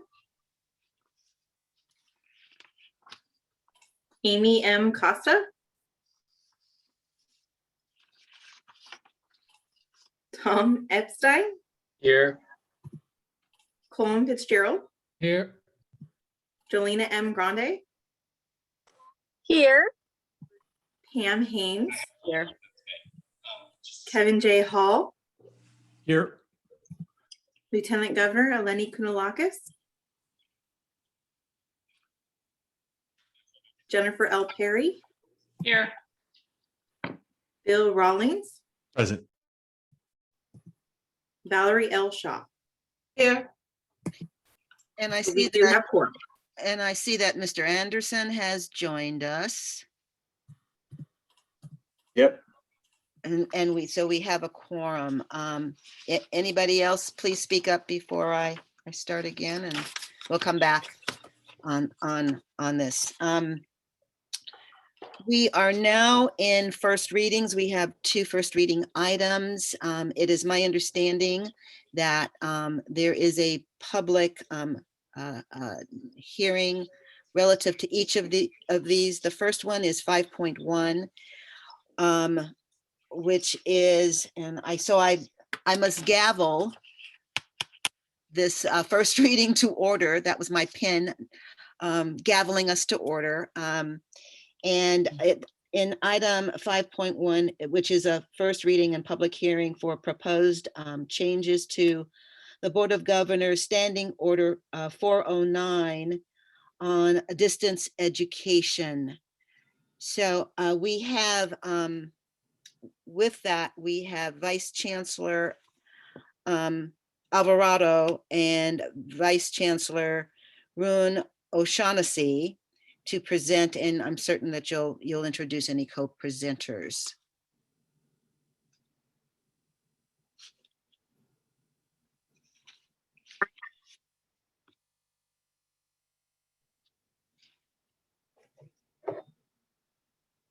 Marty, you're muted. Okay, can you hear me now? Yes. All right, apologies. So good afternoon. Board President Haynes, Vice President Costa, Chancellor Oakley, and members of the board. I'm Marty Alvarado, Executive Vice Chancellor for Educational Services and Support. Joining me this afternoon to present this item is Vice Chancellor Rebecca Ruano-Shenessy and Lisa Beach, our co-chair of the Distance Education and Educational Technology Advisory Committee, or DTAC, as well as the Director of Distance Education at Santa Rosa Junior College. This item with recommendations to change the board standing order 409 is brought to you for a first reading. At the request of the board, our office has been involved in reviewing and updating our participatory governance committees to consolidate or conclude committees, as well as to bring all of our committees into alignment with the vision for success. In response to this directive, our Educational Services and Support Division, which manages approximately 67% of the agency's committees, has been hard at work reviewing and updating all of our committee structures. And this item continues that work. Through the course of the review, we've been working with the DTAC committee membership to bring that committee into compliance with the Bagley-Keene requirements that exist as a result of the standing orders brought before you. What we've learned in this transition and compliance is what we've learned during this period of transition and compliance with the Bagley-Keene structures is that it has not yielded a benefit to the work or transparency of the committee and has actually introduced operational constraints and challenges during a time when our system needs to expand the flexibility of the work of this committee. With that, I'd like to hand it over to my colleague, Vice Chancellor Ruano-Shenessy, to continue to provide a little more context around the proposed changes. Thank you, Executive Vice Chancellor Alvarado. Good afternoon, President Haynes, Vice President Costa, Chancellor Oakley, and members of the board. My name is Rebecca Ruano-Shenessy, Vice Chancellor for Educational Services and Support. The revision language to Board of Governors Standing Order 409 has been approved by the Office of General Counsel, and this item went to the March Consultation Council last week. You can find more details on this item and the actual proposed revision language in the digest. Next slide, please. Before I provide more details on this item, which is really on one of our participatory governance committees, I would like to provide you with this visual, which illustrates the Chancellor's Office's established process in terms of participatory governance and all the way up to the board making the final decisions on Chancellor's Office's recommendations. On the left half, it talks about the participatory governance structure the Chancellor's Office engages in, which is essentially a two-layer process. I'm going to try my best to kind of illustrate without having a pointer, but the first layer is the outer rectangular feedback loop between the Chancellor's Office, which is the yellow box, and then the dark blue rectangular box of the stakeholder groups on the left. And that includes three groups within that dark blue box. And then the second layer is the inner circular feedback loop between the Chancellor's Office, again, the yellow box, and then the Consultation Council, which is the light blue box. So in the first layer, right, the Chancellor's Office engages formally with the working groups and informally with stakeholders and experts to inform its recommendations. So that's the feedback loop from the Chancellor's Office, again, to all three groups in that in the far left, where the Chancellor's Office provides guidance and solicit feedback from all three groups, and then all three groups provide feedback back to the Chancellor's Office to inform its recommendations. The working groups include those mandated by legislation and subject to Bagley-Keene requirements, and DTAC is currently one of them. And then also we have those groups that are not mandated by legislation and therefore are not subject to Bagley-Keene rules, which are the majority of the Chancellor's Office committees and working groups. To be specific, out of the 21 committees that are identified in the handbook, 16 of them are non-mandated, non-Bagley-Keene committees. After the Chancellor's Office forms preliminary recommendations, Chancellor's Office then engaged in another layer of participatory governance process with the Consultation Council, and that's the interior loop. After incorporating feedback from the Consultation Council, the Chancellor's Office moves forward with its formal recommendations to the Board of Governors, and the board makes the final decision on these recommendations. Specifically on the item presented in front of you regarding DTAC, the current standing order language establishes DTAC, and because of that, DTAC is mandated work group. DTAC is a mandated working group and thus subject to formal backlinking requirements. With this proposed revision, the Chancellor's Office recommends that we move DTAC from a mandated working group to a non-mandated working group to increase flexibility in the way the members work together and collaborate with the Chancellor's Office, and to better respond to the fast-changing landscape of distance education. Going back to this visual, the proposed change is really happening inside the dark blue box. So any recommendations that come from DTAC will continue to go through the established consultation council and board to ensure visibility and transparency process due to the backlinking requirements, right? That both consultation council meeting and the board follows. And then Executive Vice Chancellor Alvarado already provided the historical context here. So up until 2019, DTAC was operating successfully as a non-backlinking committee. It came to our attention through the participatory governance evaluation process that was charged by the board that because of the language, DTAC needs to operate as a backlinking. So DTAC abruptly shifted to follow formal requirements by backlinking, and through its work, it became apparent that the conversion impeded the committee's ability to really carry out the work according to the charter. So it was really at the DTAC's request that we're proposing this revision. Additionally, due to the pandemic and the worldwide shutdown, distance education has become a necessity at lightning speed. President Haynes said earlier that we should not let a crisis go to waste. And distance education and the earlier item on the proposed regulatory action on distance education attendance presented by Vice Chancellor Navarrete is a great example of that.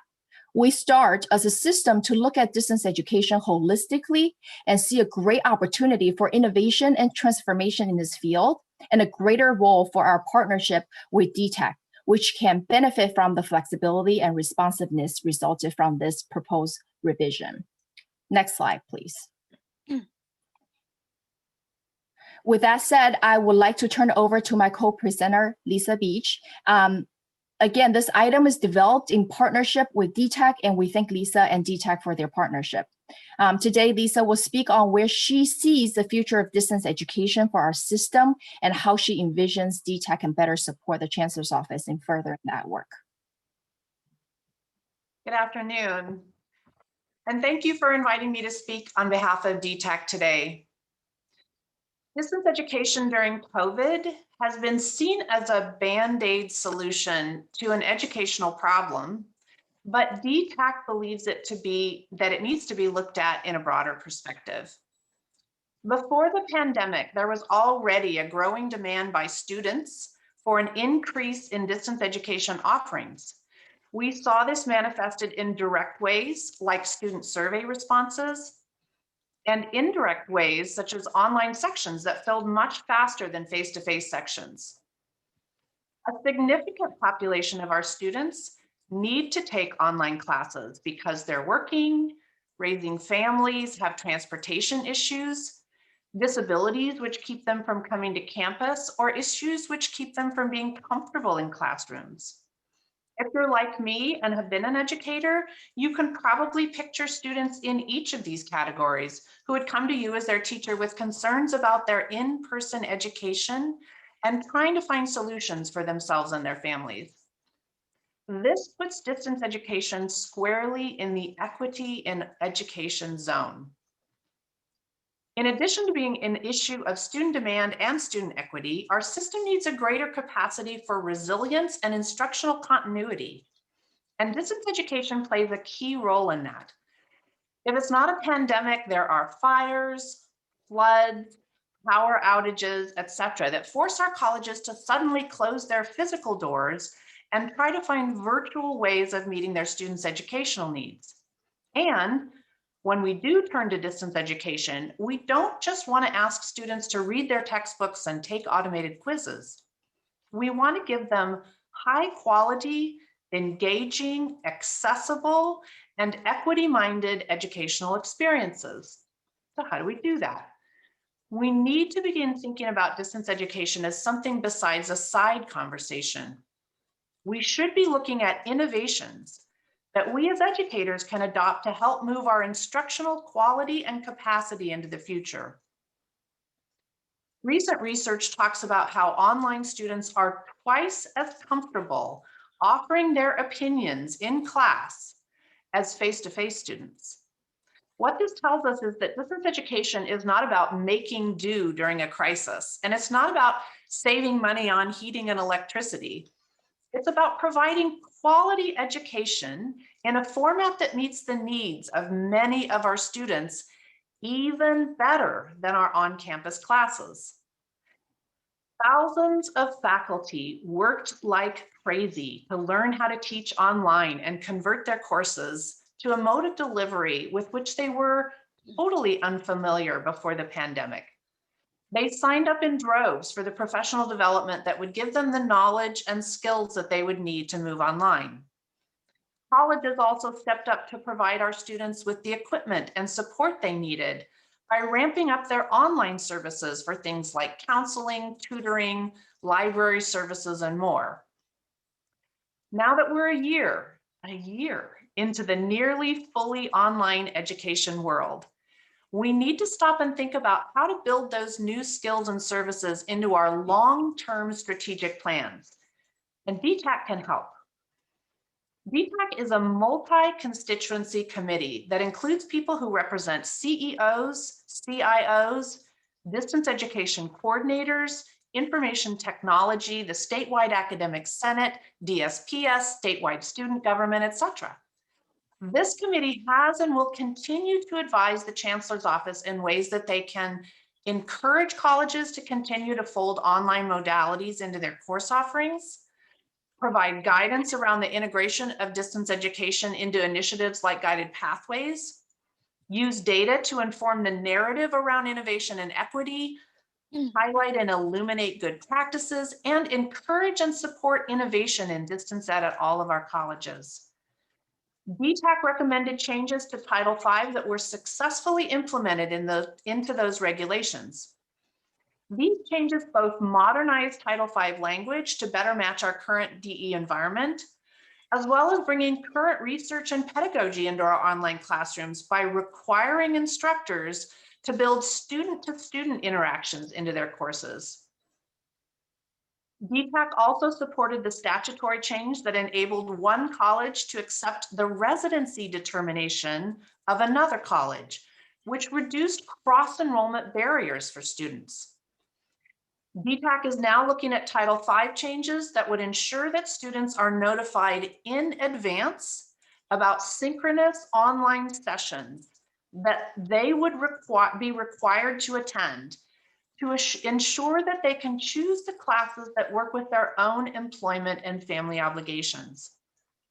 DTAC is also looking at ways to close the still significant gaps between various student ethnicity populations when it comes to success and retention in our online classes. DTAC will continue to impact our California community college system by focusing on innovations in online education and technologies that will ensure that we're not just offering online classes, but that we're at the forefront of high quality, engaging, technologically advanced, and equitable online education. Thank you.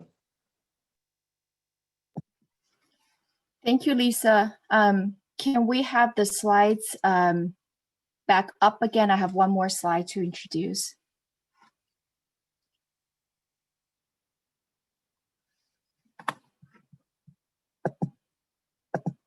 Thank you, Andrea. So in the process of drafting the revision language and hearing feedback in the participatory governance process, we understand that there may be questions surface around continuity of the committee, the work, and transparency of the committee. So I hope Lisa's presentation helps solidify that there's not only full recognition of the existing work of DTAC, but that the committee needs to grow its work, and the work needs to permeate all aspects of a student's learning journey in our colleges. So we're building a work plan together as the work moves forward. The work of the committee will include many of the things that Lisa already mentioned, right? Continuing to provide recommendations to the Chancellor's Office. For example, providing feedback in instructional technology and conducting regulation reviews. The work will also expand its scope to inform the overall system of professional development priorities, embed distance education considerations into guided pathways and equity strategies, and then also support innovations in teaching and learning. So for example, the hybrid flexible instructional models, and also DTAC can serve as a lead thought partner on how to ensure a safe, private, uninterrupted space for distance education students to work and receive counseling. So connecting with our special student populations and equity programs, such as students with disabilities, EOPS, CalWORKs, veterans, and other programs, right? So it's really about DTAC can really play a larger role looking at the totality of students' educational experience, remove friction points. So that's about instructions, and that's about instructions and beyond, right? So we believe also then the transparency also remains fully intact with this proposed revision. As I mentioned earlier, there's a 2-layer participatory governance process and then a formal presentation and decision-making process. For any recommendations from DTAC to result in a formal decision by the board, they need to go through the Consultation Council and the board, which are both subject to Bagley-Keene rules with opportunities for questions and public comments. Additionally, even within the Chancellor's Office participatory governance engagement process with DTAC, Bagley-Keene is not the only vehicle to ensure visibility and transparency. Like the majority of the Chancellor's Office participatory governance committees, which are non-Bagley-Keene, stakeholder appointment process also ensures that we have the right voices at the table, and the stakeholders have the ability and space to elevate issues relating to visibility and transparency. All the work is transparent through the appointee stakeholders, and the stakeholder representation at DTAC as chartered will remain unchanged with this revision, and the information is available in the handbook. The recommendations that will move forward go through the formal process of Consultation Council and board. So in summary, we truly believe that with this proposed revision, we can create flexibility and agility in ways of working without sacrificing transparency for the Chancellor's Office and DTAC to continue its partnership in transforming distance education into an equity tool and an empowerment tool for students to access and receive quality, engaging, and equitable education. So with that said, I would like to open up for any questions you may have. So thank you so much for that presentation. A correction from what I said earlier, this does not require a public hearing. So disregard that. And with that said, we'll open it up to board member questions. I see Member Fitzgerald has his hand up and Member Hold. I'm so sorry. Hall. Thank you, Board President Haynes. I appreciate it. I don't know who would be best to answer this question, but it relates to Bagley-Keene, and it's mostly just out of curiosity. What specific requirements of Bagley-Keene did, that Bagley-Keene imposed that were restrictive and required the revision of this standing order? And, along those lines, the presentation said, it had before and after boxes. I know after it said that because of the change, it would be able to be more flexible engagement and agile collaboration. So I'm just interested in what specifically was hindering from Bagley-Keene the flexible engagement and agile collaboration. And also, it mentions that, again, on that before and after piece, there was, it talked about what DTAC would focus on, which is, the committee's charge. I assume, does Bagley-Keene impact the committee's charge? And so I'm just wondering if anybody can talk to that. I see that Mark has also jumped in to help us out here. I will kick us off with this by saying the Bagley-Keene requirements restrict communication between members outside of the committee structure. It requires that anything that the committee is going to be taken up follow requirements similar to the board, where it's posted so many days in advance. You can't add or adapt things without a lot of process, and members aren't necessarily allowed to speak about the items outside of the formal space. And so that really does restrict the ability of the committee to work together in a more fluid and informal manner. I think the other piece of this that we were initially really hyper concerned about is that this committee had been meeting informally, or had been meeting virtually from its inception. Under the Bagley-Keene requirements, we are required to make all of those locations known and public, which means that committee members would be required to share their home addresses if that's where they're taking the committee. So there are just structural issues or constraints imposed by the Bagley-Keene requirements. Mark, please keep me honest if I have misrepresented anything. You've been very honest. Thank you. Yeah, I could definitely see. I know that that was a problem in actually the Student Senate as well with the addresses. So that's awesome that we see this change in front of us. Thank you.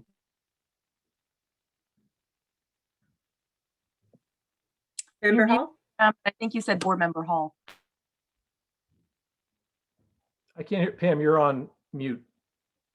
I'm sorry. I try to keep myself off of mute because I forget when I am on it. Board Member Hall, you had a question.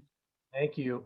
So I'm just wondering, we probably wouldn't have had this discussion to this extent a year ago, right? So much has happened in just 1 year, distance learning. And Ms. Beach said that a survey said that some students are twice as comfortable offering their opinions online as they would be in a classroom, and that the focus is about quality education, sometimes better than in-class education. So here we are a year into the pandemic, a year into this experiment with distance learning. What's our conversation 5 years from now? I mean, as technology improves, as screens improve, 5 years from now is going to be like the Jetsons, where you feel like you're actually sitting in the classroom through a screen. So if we're at 5% right now, I don't know what the percentage is on online learning or distance learning, one can make the argument that it would cost a heck of a lot less to run community college and universities through online distance learning. And if quality of education is in some respects better, where are we 5 years, 10 years, 15 years from now? Is it going to be 50% online learning or 100% at some point? I mean, I'm sure you've had this discussion. Thank you for that question. We are having this discussion, I would say. So one thing I want to clarify before I jump into where are we going is that this item would have likely come forward irrespective of the pandemic. This was really triggered by the board's request to review or directive to review all of our committees. And it was at that point that we discovered that this committee was subject to Bagley-Keene. Prior to that, it was operating as a non-Bagley-Keene committee. So we likely would have had this cleanup irrespective of the pandemic. However, to your point, I think part of what we are trying to push on, and I think Member Fitzgerald, this gets a little bit to the second part of your question, right? What we are trying to push on in partnership with our with Lisa and the committee and our various stakeholders is really charting that course. Where do we go next? How do we ensure that the work of our committees is really focused on future forward thinking and supports as opposed to reactive and or maintenance, status quo maintenance, right? And so we are very fortunate to have a really robust, active committee in the DTAC membership, and so we are looking at what does this look like as we move forward.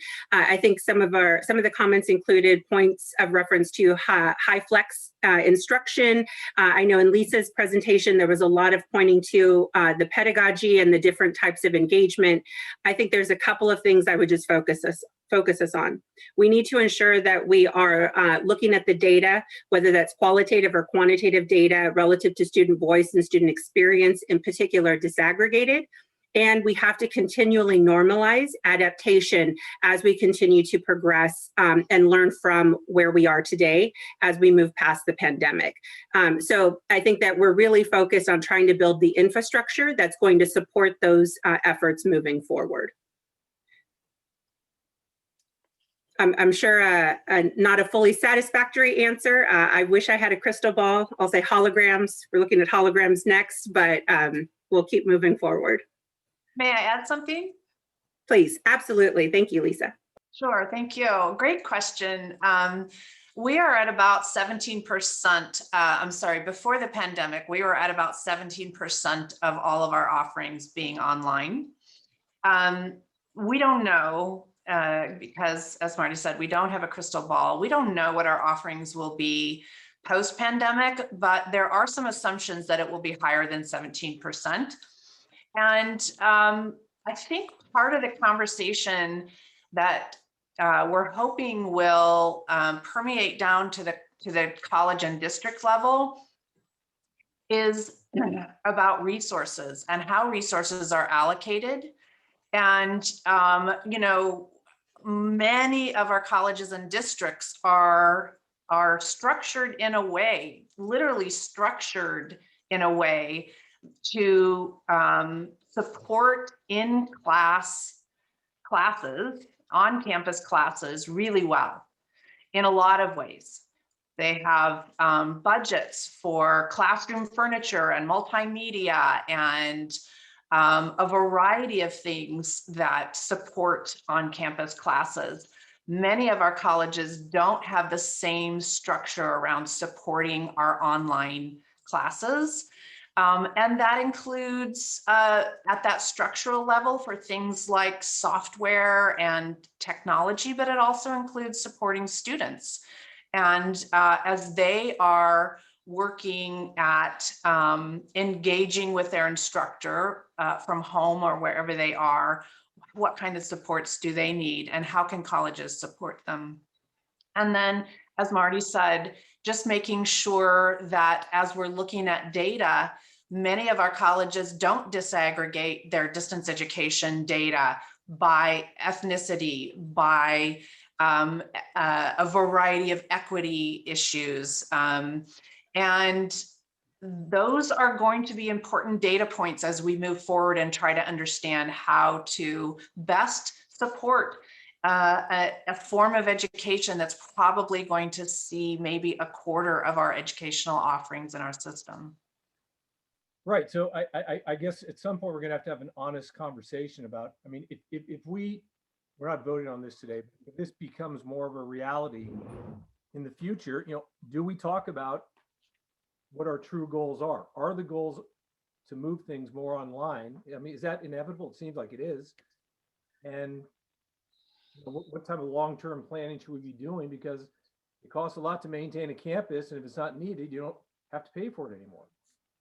Right. So one thing I do also want to point to is that I think we're initiating those conversations now. And I want to point to an item you heard earlier around the funding mechanisms for distance education for compressed calendar institutions. That's an example of us really looking at our structures and adapting them so that we are not disincentivizing institutions from moving in this direction where we know that students have preferences for this type of method of instruction. I think the other thing that I would put in this bucket as we look forward are the regulations that this board approved around competency-based education offerings and other alternative modes of delivery like credit for prior learning. So I think part of this is there is a discussion that's happening, but also movement that's happening around setting the structures within our system that will enable us to continue to move down that path. So I think we would agree, we need to have the conversations, we need to get clearer on what our goals are. And at the same time, we are moving forward, this board is moving forward with putting the structures in place that will enable our institutions to move in this direction more productively and with the supports that they need. Absolutely. So thank you for that. We have a question from Vice President Costa. Thanks. So this is probably a Mark question or a Chancellor Oakley question, but as I understand it, in part, Bagley Keene is indicated here because we as a board, through our standing orders, have formed this entity. And so that's transferable to the board. So just very simplistically, like, do we have to be involved in it at all? I mean, I assume the chancellor can pull together stakeholders at any time that he wants about anything in the system, and does it quite frequently. So I guess in part, I'm just wondering, like, do we really need to even amend the standing order? I don't know. It's just a question. So I'll take the first crack at it. So I was kind of curious about this too when I first saw it. And I think we have two competing things going on. We've got the desire for transparency in these meetings, and then we're revising our standing orders, reviewing our practices as the board has asked us to do with respect to the consultation. And this sort of popped up as kind of an oddball item where at some point in the past, the DTAC committee was designated in the standing orders of the board. And under the Bagley-Keene Act, that means that it is also a Bagley-Keene body. But and I wonder whether that was ever intended, because it's really unusual for much of the consultation that the Chancellor's office conducts on behalf of the Chancellor to have a separate Bagley-Keene body sort of early in the process of policy and regulatory development. We normally have those communications in a pretty informal setting. Then we have the consultation council, and then the full-blown Bagley-Keene process and the dual readings before the Board of Governors. So I think the direct answer to your question is, it's true, the Chancellor could engage all kinds of committees in this area and it would be established in a very informal way. But I think that the system has become accustomed to understanding that this is the work of the DTAC committee. And so it's that the work is associated with this committee. And I think it would generate a lot of confusion if the Chancellor were to establish some other bodies that were somehow duplicative of what the DTAC committee does. And that would also run counter to the work that we've been trying to do to consolidate committees. So I think the purpose of the standing order is just another piece of cleanup that's associated with some of the housekeeping that we've been doing in recent years. And I don't think that the experience of the DTAC committee is going to change substantially so that there will be an impact to transparency. And then anything that's significant that comes out of the committee will again be in consultation on the Board of Governors and have the full-blown public hearings in that context. I don't see any other hands up relative to the board. So correct me if I'm wrong. But given that, I want to thank you for the presentation. I also want to make certain that we've included public comment and questions. Would you please open it up for public comment? The public comment period for item 5.1 is now open. Please use the raise hand feature in Zoom to make a comment to the board. If you are calling into the meeting, use *9 to activate the raise hand feature. A member of the Chancellor's office will call on you. You have maximum of 3 minutes. Our first speaker will be Debbie Klein. You have control of your mic and can address the board. Good afternoon, President Haynes, Vice President Costa, Chancellor Oakley, and members of the Board of Governors. This is Debbie Klein, President of the Faculty Association of California Community Colleges. FAC is concerned about the proposed removal of the Bagley-Keene open meeting requirement for DTAC, one of the most important advisory committees in our system, given our focus on online learning in the post-pandemic era, as you all have been discussing. Removing the public meeting requirement would mean that the first round of major decisions would be made behind closed doors, out of the view of the public. It's a red flag when a public institution wishes to cut out the public for reasons of flexibility and convenience. We strongly recommend that the Bagley-Keene requirement remain in place. Thank you. Thank you. Our second speaker is E. Simon Hansen. You have control of your mic and can address the board. Thank you. Am I unmuted? Yes. Thank you. I'd like to address this from the perspective of an instructor who has taken their entire instruction and taken it online this year at my college. The decisions made by this board are not going to be decisions that are going to be about the innovation of instruction. That happens at the instructional level. They are going to be decisions that are about the forum and about the tools available to take online instruction. As Councilmember Hall pointed out, the future will be different than what it is today. And as we've seen in technology, technology moves where we are greatly dependent upon the tool, Facebook, or the forum, Twitter, that gets adopted. By keeping this a Bagley-Keene Act, you ensure that the adoption of the infrastructure is a public discussion. And all the discussion about innovation for taking something online is secondary to the infrastructure that has much economic behind it and has much influence behind it that for any other reason should be more public. Those conversations should be something that take deliberation because they don't just affect innovation in one classroom, they affect the ability of what we have as a tool to teach in all classrooms. Please take that into consideration. I'm speaking against taking away the Bagley-Keene Act by your wording on how you form this committee. Thank you for your comments. There are no more hands raised, so we can conclude public comment on this item. So thank you for that. Just a reminder, and thank you so much for the presentation. Just a reminder, this is a first reading and will come back to us at our next, I believe our next meeting as a second agenda item. With that, we're going to move to item 5.2, and this one really is a public hearing. So item 5.2 is a first reading and public hearing for proposed amendments to Title V of the California Code of Regulations, amending sections 56604, 56605, 56606, and 56608 related to the Real Estate Endowment Program. This item is going to be presented by staff, Vice Chancellor Weber, and she will recognize the co-presenters. Good afternoon, Board President Haynes, Board Vice President Costa, members of the board, and Chancellor Oakley.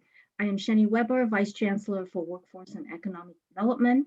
Item 5.2 is the first reading of the proposed regulatory action to amend the Real Estate Endowment Education Regulations, and it's being brought before you today. As a very brief background, in 1974, when legislature appropriated funds, the Real Estate Education Endowment became a permanent fund that was established by the State of California Real Estate Commissioner, and it's now managed by the California Community Colleges Chancellor's Office in coordination with the Real Estate Advisory Board and the California Department of Real Estate. The Chancellor's Office is recommending the adoption of Title V regulations to update the student eligibility criteria for the Real Estate Education Scholarship administered through the Foundation for California Community Colleges. The revisions are based on recommendations made by the Real Estate Education Advisory Committee, which advises the Chancellor's Office regarding the Real Estate Education Endowment Program. The revisions are essentially cleanup of the regulations to ensure that these scholarships are student-centered, removing barriers to applying for these scholarships and encouraging a greater number of students to apply and benefit from the scholarship program. The revisions do align with the original intent and purpose of providing scholarship to students, particularly disadvantaged students, in pursuit of real estate education through the California Community Colleges. And then lastly, I'd just like to add that General Counsel Mark LaForestier and Deputy Counsel Fermin Villegas also assisted with the review of this item, and both are standing by in case of questions.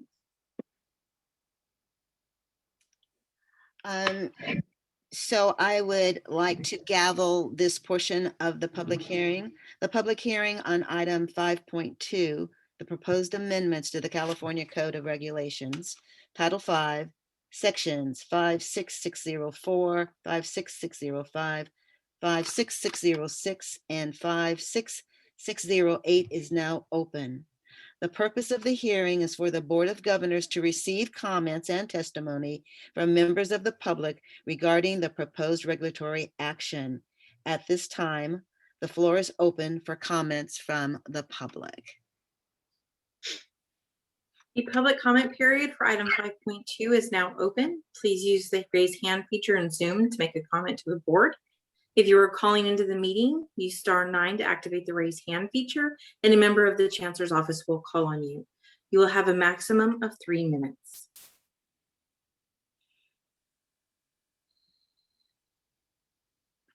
There are no hands raised.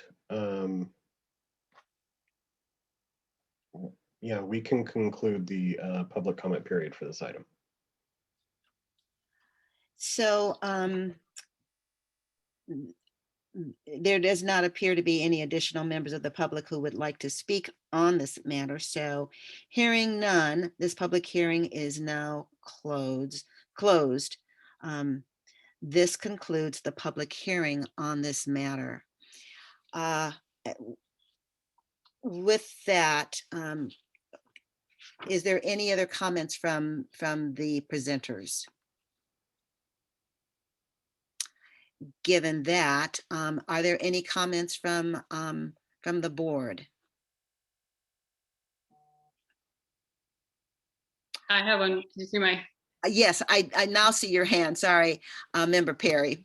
I just wanted to say, one, very happy to see that the foundation, which I knew, has taken over some of the fiduciary responsibilities, because I can certainly speak to their fiduciary, that's a hard thing to say at 3 o'clock on a Monday, expertise as a member of the foundation board. And I also applaud the expanding of the criteria so this serves a broader base of students and increases access. I looked a couple of times and I didn't see it. I'm curious to know, is there a ceiling on the number of grants, scholarships that can be awarded? So if we expand the criteria, are we able to serve the additional students who now qualify? So I don't believe there's a ceiling. The number of students are served depends on the amount of funds that's available every year.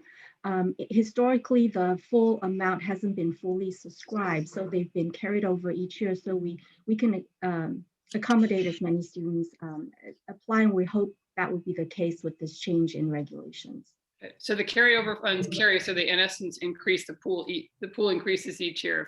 So well, hopefully we'll start using it all up. That would be the purpose, I assume, of this change in regulation. So that would be good. Okay, thank you. So thank you for the presentation. This again is a first reading and will come back to us at a future meeting of the Board of Governors for approval. Now, given that it is only 3:23, what I would recommend is that we go to tomorrow's agenda on information items and take at least 2 of those, possibly 3, which would lighten our load relative to tomorrow's agenda. If I don't have you screaming and shouting at me, I would absolutely support moving forward. I don't have you screaming and shouting at me, so I think we will do that. With that said, then I would like to move to information item 6.3, which is the fiscal health and resiliency monitoring update. Vice Chancellor Navarrete will be presenting this item. Thank you, Board Member President Haynes, members of the board. Today I bring to you a fiscal health and resiliency monitoring update. The purpose of this update is to present 3 components. One, to talk about the Board of Governors' authority over fiscal health and our responsibility in promoting that and enabling that for our system. The other is to talk about how we've redesigned our process for when and what triggers we have for monitoring our districts and what tools we make available to them. And lastly, to talk about some of the tools that we have released and are planning to release in order to continue to serve our colleges and provide the information they need to make informed decisions. So with that, I'll begin and I'm happy to answer questions at the end. So the Board of Governors, at the heart of their responsibility and its efforts are that you monitor the authority of resources with the context of effective and efficient use of public funds. It's also important that we monitor sound fiscal practices and fiscal accountability. The one final piece that is completely critical in all of the work of fiscal monitoring is the vision for success and ensuring that there are resources to enable districts to meet the vision for success and continue serving students towards a successful trajectory. Next slide, please. And so as we've re-envisioned good fiscal health across our districts, we've really looked at 4 key components. One of them is governance, the decisions that are made locally and the accountability that is presented there so that effective practices can be put in place. The next, directly supported by governance, is prudent fiscal practices. These are controls, these are the day-to-day practices and efforts that are put in place at a district to ensure that resources are used effectively and that students are served as intended. Next, we look at accountability, both in reporting and how resources are utilized. And in alignment to the vision for success, we also look at the equitable allocation of resources. How are resources used locally and on a campus to support our students and helping them along their journey of education? Next slide, please. And so we wanted to really create a clear framework so that we understand the various things that we are looking at the Chancellor's Office when we're reviewing fiscal reports, when we're reviewing audits, and then sharing and having a clear delineated process for what interventions we engage in and when. And so this diagram shows you some of the triggers that cause us or remind us to look closer at what is happening at local districts. We look at late or missing compliance reports. These can be fiscal reports that are required to be submitted by certain dates, the submission of audits, which are required again for submission. We look at any media attention, anything that's happening locally, information that is elevating to that level of attention. We also look at whistleblower complaints. Sometimes we also review finances and provide support based on a district's request and proactive engagement to seek supports. There's also a connection to accreditation, anything happening there that could risk the viability of a district. And then lastly, we look at the financial status analysis. We review financial reports, audits, thoroughly to find out and see if there are any patterns that cause concern. So what do we do with all this information? We see what level of intervention are needed and if any are needed in place. First step is really placing a district on a monitoring list to consider the severity of financial and fiscal risks and consider what we can do to support the district. Next, we reach out to the district's chancellor, president, and chief business officer to identify fiscal risks and can offer any assistance. We do this so that we can hopefully be proactive in resolving anything. Oftentimes we find that there is just a need to provide clarification or an ability to connect the district and its leaders to existing resources throughout the state. Then we transition into fiscal monitoring, and this is requiring the district to provide progress towards resolving any identified issues and deficiencies. We can do this through a variety of ways, either through a report, letters or requests for additional information, or having a specific individual named as a fiscal monitor for a district. And then we loop back, we iterate to see what's working, what's not, and then loop back to offering additional technical assistance. Again, the goal here is that we are proactive, that we address issues before they become unmanageable, and that we tailor everything to the needs of the district.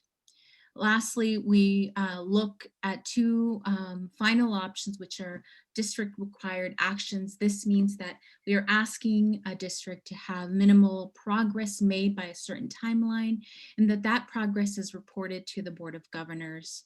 And a final option is the appointment of special trustees or a team of trustees to resolve issues that are ongoing and that need greater attention.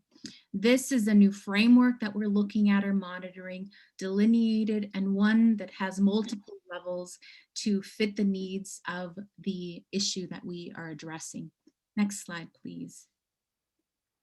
But we want to move beyond that and really focus on resiliency and focus on a process that is truly proactive and prevents these financial issues from happening and escalating. Next slide, please. And so we've established the fiscal forward strategy.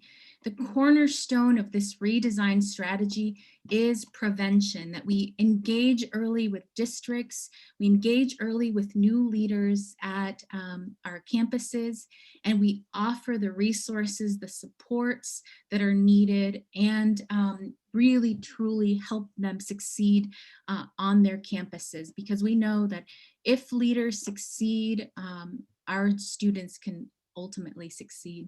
So we really look at a trifecta effect of fiscal health, governance, and accreditation. We're very grateful that our partnership with ACCJC has really improved, and we're looking at partnering with them more to ensure that we are supporting districts through every step of the process. And so the fiscal forward framework really looks at engaging again early with new leaders.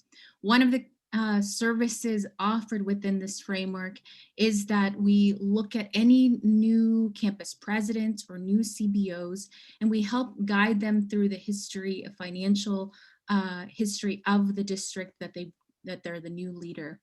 In April, we will have 3 new campus leaders go through these desk sessions to review the history of accreditation, prior audits, and any financial status, so that they are fully aware of any new issues that have emerged, any long-standing risks that have existed for many years, and help address any questions so that they can be prepared to tackle these challenges early and before they become much greater problems.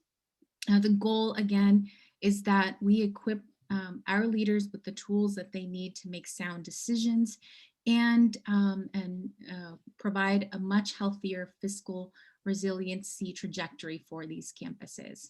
Next slide, please. So some of the interventions and technical assistance that we provide, again, is outreach tailored to new CEOs and new CBOs by walking them through their fiscal analysis of their districts and campuses, targeted training. We work very closely with our partners at the Fiscal Crisis Management Assistant Team, known as FCMAT. We offer fiscal health risk analysis. This is a comprehensive review of a district's fiscal health, areas that they could potentially improve, and where they might need to pay more attention or invest more resources to prevent further issues down the line. We also are very grateful for the support of our IEPI team and leverage peer resource teams so that our new leaders and our campuses can benefit from the expertise that already exists across our vast system, including offering of professional development. And then additionally, we provide fiscal monitoring support. Again, I'll emphasize that Our goal is prevention and early intervention so that we can help colleges resolve issues on their own through connecting them to information and assistance. Next slide, please. So as part of our fiscal health and resiliency portfolio, we also want to ensure that we are effectively implementing the SCFF, the student-centered funding formula, as a new formula for allocating resources to districts. We know that there are lots of tools that need to be developed to help colleges plan and project for resources in the future. So I'm delighted to share some of the progress that we've made in our SCFF implementation. Next slide, please. We view the SCFF and our fiscal resiliency efforts really working hand in hand and in tandem, and believe that this focus allows us to not only address equity, but allows us to offset expected enrollment losses that we were already seeing based on changes in demographics and changes in patterns that we've seen in enrollment. We believe and see from this work that we can provide resources to districts for the work that they're doing in enrolling low-income students and helping them to a successful journey and outcomes. Those are part of a district's fiscal health and should be considered a critical component of this work. Next slide, please. And so as we've delved into the now entering the 4th year of the SCFF implementation, we know that districts need, again, tools available to them. So we've launched the Student-Centered Funding Formula Dashboard. It's a project that is multifaceted and will be released in 3 phases.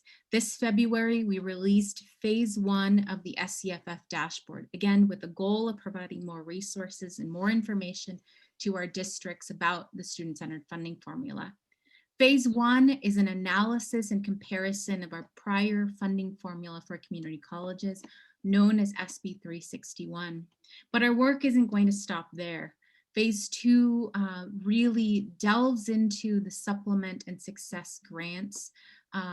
Those are the components of the new funding formula that look at how many low-income students or districts are serving, how they're connecting them to financial aid.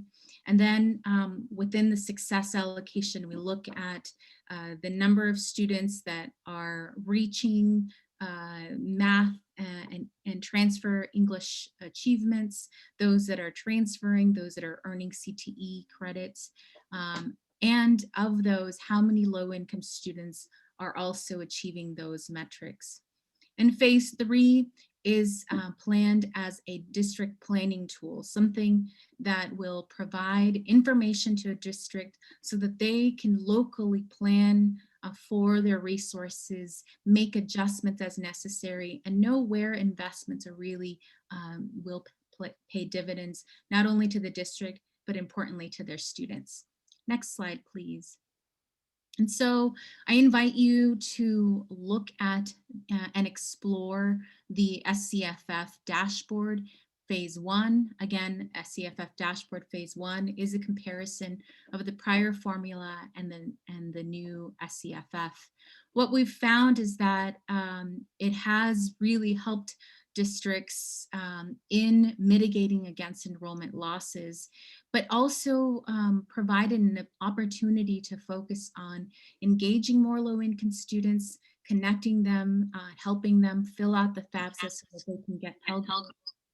And then, apologies, there's an echo. And then additionally, helping a college see where though the difference between their investments in the SCFF and where they would have been under the old formula, which was predominantly and purely enrollment driven.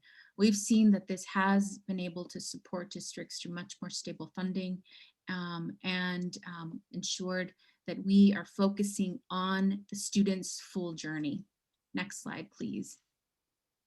Phase 2 is already underway and we plan to release it by this summer. Phase 2 will include the numbers and counts of Pell students that are enrolled in our districts, the number of promise grants and AB 540 students. A district will be able to see this data, be able to analyze it over 3 years and start seeing some trends and where they can really improve, again, their connection of students to financial aid or outreach to low-income students. We'll do the same and provide the numbers and counts of successes in the various metrics included in the SCFF. We'll display this information for the 3 years of data that we have available, 17-18 through 2019-2020. And again, show trends by districts, allow a comparison based on state averages. And then also important for districts is an analysis of hold harmless, and one that will allow a district to see where their reliance on hold harmless is increasing, decreasing, and how a district can focus on the supplement and success in order to improve their overall resources. Next slide, please. And so again, I invite you to visit the Student-Centered Funding Formula webpage. There you can link to data, metrics, and definition, look at the FAQs. It is an interactive dashboard and it will not remain static. So we've already made an update based on new apportionment data that was released. And we look forward to bringing to you phase 2, which will also be interactive, but allow us to look at how our districts have made strides to engage and enroll more low-income students and helping them reach their successful outcomes and their overall educational aspirations. Again, all of these are interconnected. A district's fiscal health, training, and access to resources and support early and often, and the ability to have data and information before them on how to make investments that serve their students, but also provide resources to their districts. And with that, I will pause and happy to answer any questions that you may have. Thank you, President Haynes. Thank you so much. Do we have any questions from our board members?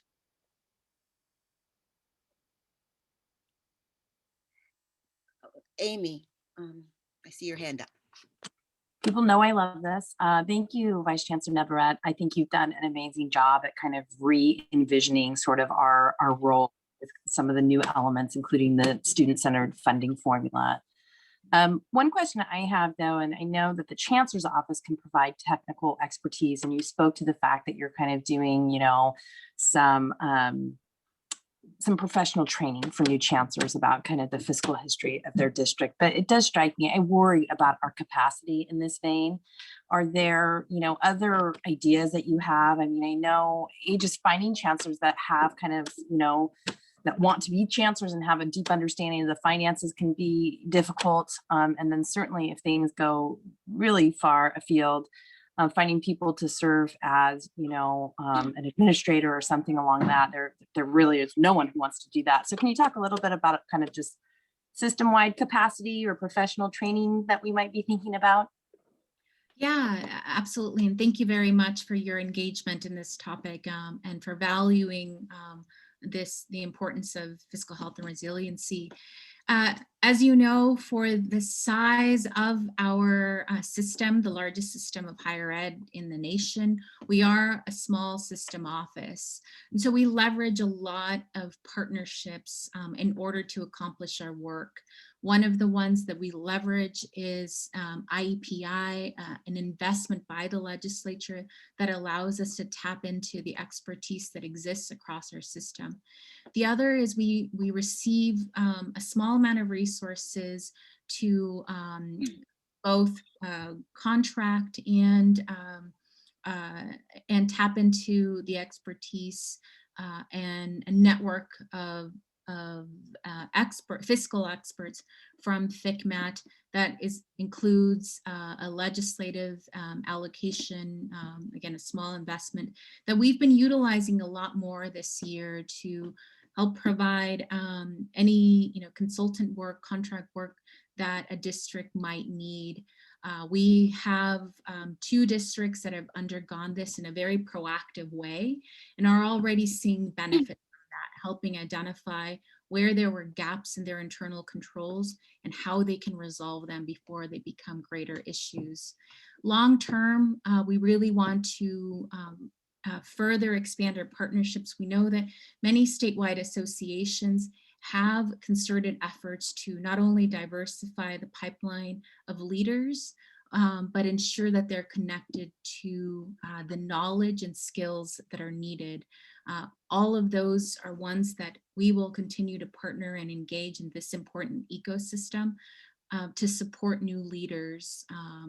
In this kind of early stages of this redesigned strategy, we also want to continue not only building the expertise of campus CEOs, CBOs, but also hopefully tap into the knowledge that our trustees have, and again, partnering with associations that do so, helping them equip with the right questions to ask, particularly when it comes to fiscal matters, the #1 priority that any local board has. So those are areas, and then as we build out phase 2 and 3 of the dashboard, those are important components that not only allow a district to see where they can get more resources from apportionment, but more importantly, where they can better support their students. Can they do more to connect students and help guide them through a complicated FAFSA? Are there areas, successes that they could really invest in? So we see those all working together in tandem. Thank you. Thank you. We have a question from Board Member Anderson and then one from Board Member Shaw. Vice Chancellor, thank you. That was wonderful. Quick question for you or the Chancellor. I think since I've been on the board, this is probably the 2nd or 3rd time we've talked about these issues. I know they're tough issues as it relates to certain districts. But the one thing I have never gotten a clear understanding on is what is the line of demarcation? Is there a line that, for us as fiduciaries to go ahead and say, we will never go past this? And is it something that the Chancellor's office goes ahead and evaluates? Is it our consultants that we work with and the third parties that go ahead and make that determination? Because there are certain districts that we've been talking about now for, it seems like years, maybe not years, but I don't understand sort of what the if there is a final process, what is it? Sorry. That's a very important question. And that's really kind of why we wanted to delineate a process for you and members of the board, is to show the multiple layers of engagements that we have with districts and how they may go between those layers. We'll use Peralta as an example, as something that's very present. When we first engaged with them, we were very worried about their low reserve levels, some concerns around fiscal controls, findings in their audits. We've seen some improvements in those areas since we've started working with them. Not all are resolved, but we've seen some, particularly their level of reserves.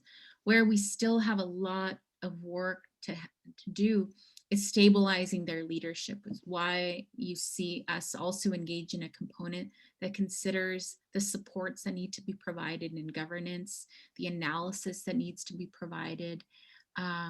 And so really it's one that now looks at how they go between those levels of intervention.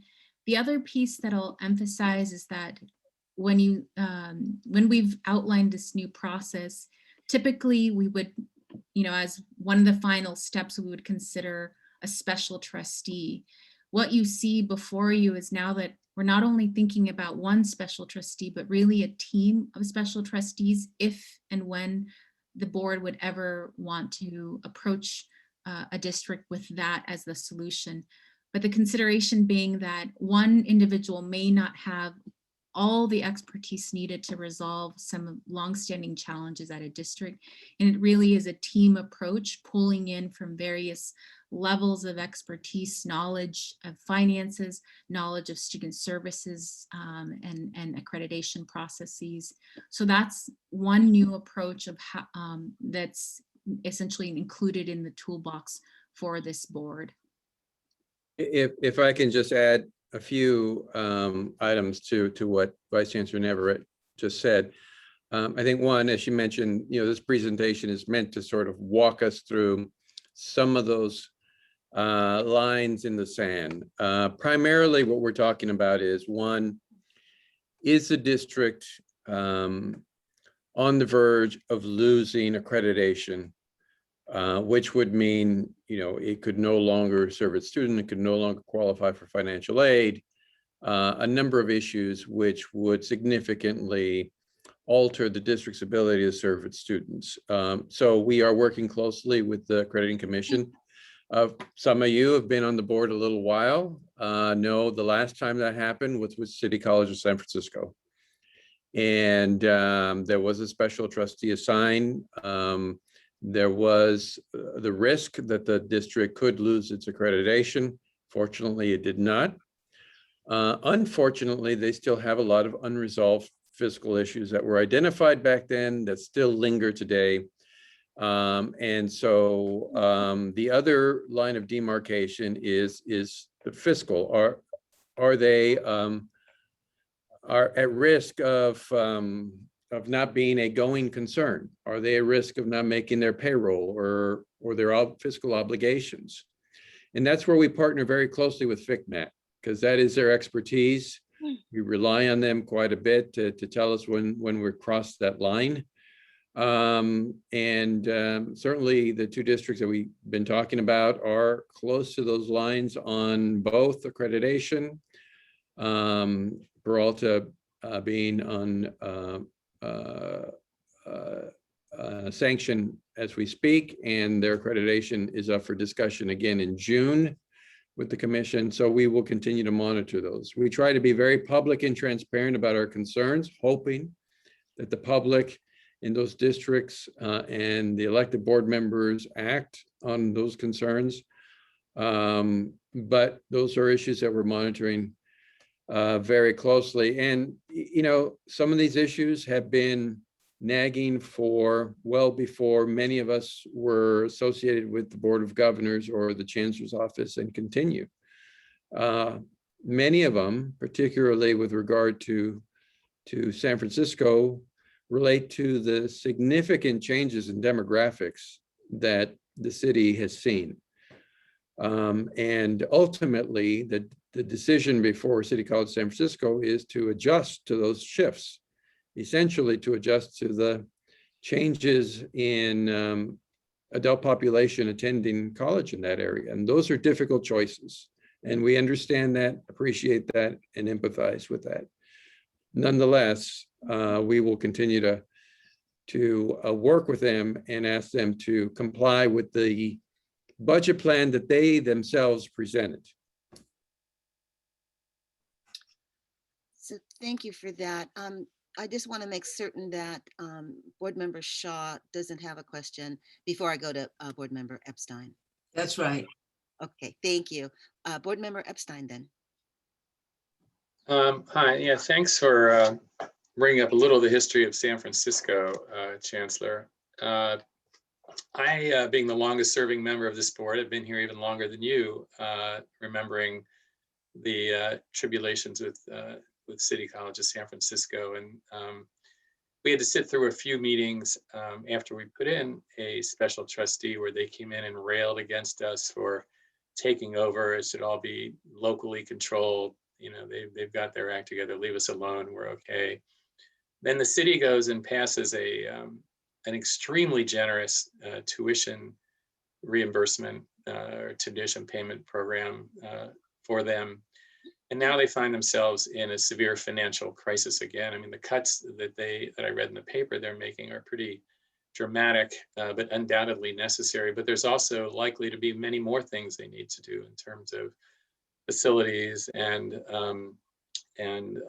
other operating expenses that are unnecessary. And I just want to know, do you think they have, even under this new round of cuts, that they're even close to having the discipline necessary to survive, given their inability over a period of about 6 years so far of being unable to do so?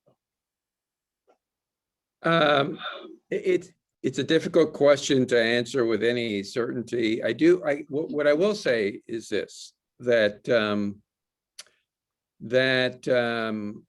the district is at this point following through with some of the dramatic cuts. Those dramatic cuts would be dramatic anywhere in the state. So I applaud the board for staying true to the plan that they proposed. Now, whether or not there will be other solutions presented that avoid personnel cuts, there's always a hope, there's always a possibility. It's just very difficult to see how they get there without any direct changes in the personnel costs, because as was mentioned before, the percentage of personnel and benefits is quite high at City College San Francisco. I am confident that the political leadership, at least from the Assembly, has been very supportive of the board moving in that direction. And we're doing everything we can to support the interim president and the board leadership to follow through. Having said all that, it is a tall order to follow through on that plan. So time will tell. Vice President Costa, you have another question. Well, it's more of a comment. I want to be a little bit more directive because, you know, Tom is expressing kind of what happened in San Francisco City College. And I've been around enough to know both K-12 and community college districts that were faced with fiscal insolvency. And President Haynes, you might be able to speak to this, but in addition to the executive office of any district really understanding the finances, you know, I don't know how we work with boards, especially when they get kind of into this perilous territory. And I believe that most people serve on their boards with the best interest at heart. And sometimes there are illegal activities in these circumstances, but for the most part, there is not nefarious intent. And so I'm also, you know, I think many areas of the state have experienced this over and over and over again, which tells you it's not just a financial issue. There are organizational, cultural issues happening. Oakland Unified, Peralta, who are in my backyard, you know, you can see over and over again this has happened. And I really think, you know, we can stem the tide financially as long as we have a team or one person in there, but we won't make the course long term unless we really get in and work, you know, with the boards themselves. And so I don't know, you know, the chancellor's office thought, and I don't know if it's our role or maybe it's the league's, I don't know. Well, I think this gets to the question of local governance. And that is certainly a role for the board to question whether or not the governance is acting in the best interest of the students. But ultimately, you know, they are a locally, democratically elected governing body, answerable to the people of the district. So it's either the people of the district or the legislature or the governor that would need to exercise their authority to make something very different. The Board of Governors has the authority to insert a special trustee to oversee the actions to remove the power from the board. But beyond that, as you mentioned, the cultural issues are deep They are there because there's expectations of the districts to function in a certain way, to serve students in a certain way that may run contrary to what the state has determined the revenues of the California community colleges are supposed to be used for and how they're supposed to be used. I do think that there are efforts on both sides of the bay to deal with those issues, but do not expect any changes overnight. The best we can hope is that they continue to manage their way through this while they deal with the cultural issues that will take a significant amount of time to overcome. Board Member Anderson. I would just like to follow up then on Chancellor, you know, having spent a little time with politicians over the year, you're asking politicians to go ahead and admit they were wrong. And in both, you know, Board Member Costa and Board Member Epstein's examples, you know, I have seen very few of them that are willing to admit that they were wrong and take the true hit. And because of that, in the example that, you know, Board Member Epstein used, the cuts are going to go ahead and hit students. And so I think for all of us that sit on this board, you have to look yourself in the mirror and ask, what is your line of demarcation? Because we have the responsibility. And I think in a situation like this, you know, we have to be bold, because if we allow political egos to go ahead and fight over whether or not they were right or wrong, students will get hurt. Well, we hear you loud and clear, and I won't disagree with that. And certainly this is why we're bringing this conversation to the board, so that you can see what we're seeing and hear the direction you want us to take. You know, it is also our role to try and do everything we can to protect local control. That is something that I take very seriously, because I was a product of local control. But you are correct. At some point, we may have to override that in order to protect the interests of California taxpayers first and foremost, and the students of that district. And that will be a difficult decision no matter what. So Chancellor, this is Board President Haynes, and I'd like to sort of ask a question. And I do not agree with Vice President Costa or Board Member Anderson. But I want to make certain the power that's vested in the Board of Governors through the Chancellor's office, or the Chancellor's office through the Board of Governors, and what is actually in law. Because one parts of things are in regulations, and then other parts are in law. And I'll use San Francisco as an example. And I could be wrong, so please correct me. The City College of San Francisco probably should have been held under trusteeship for longer than it was. And part of the challenge, Board Member Anderson alluded to this, was the tremendous amount of political power relative to San Francisco and its leadership, that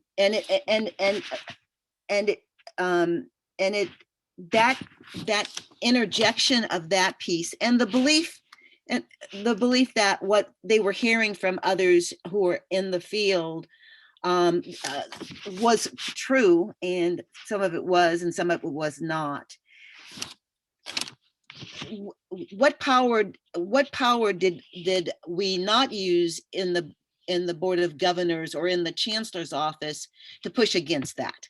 And do we have that power now, or do we need some assistance from either regulation or assistance definitely from the legal pieces of what it is that we do as a board? So, President Haynes, you know, hindsight is always 20/20, and it's difficult to put myself in the shoes of Chancellor Bryce Harris, who had a very tall order because there were multiple issues going on. There was turmoil in the commission itself, which created a lack of confidence in its decisions, and turmoil at City College of San Francisco. So that compounded itself. So it's very, I mean, fortunately, we don't have that turmoil in the commission anymore. The work of the commission, I have confidence in. I don't think there's any question in the direction that they're going. So if they issue a sanction against any district, we would be compelled to act right away. What we could have done different, I mean, in hindsight, it is following through on the fiscal plan that was put forward at that time and ensuring that it carries forward. Unfortunately, we've had 3-4 chancellors since that happened at City College San Francisco. There has been progress. Let me be clear, there has been progress. It's just, no one predicted the pandemic. The pandemic exacerbated the situation. It forced them to deal with budget issues a lot faster than they had planned to deal with them. The demographics are changing, I think, faster than they anticipated.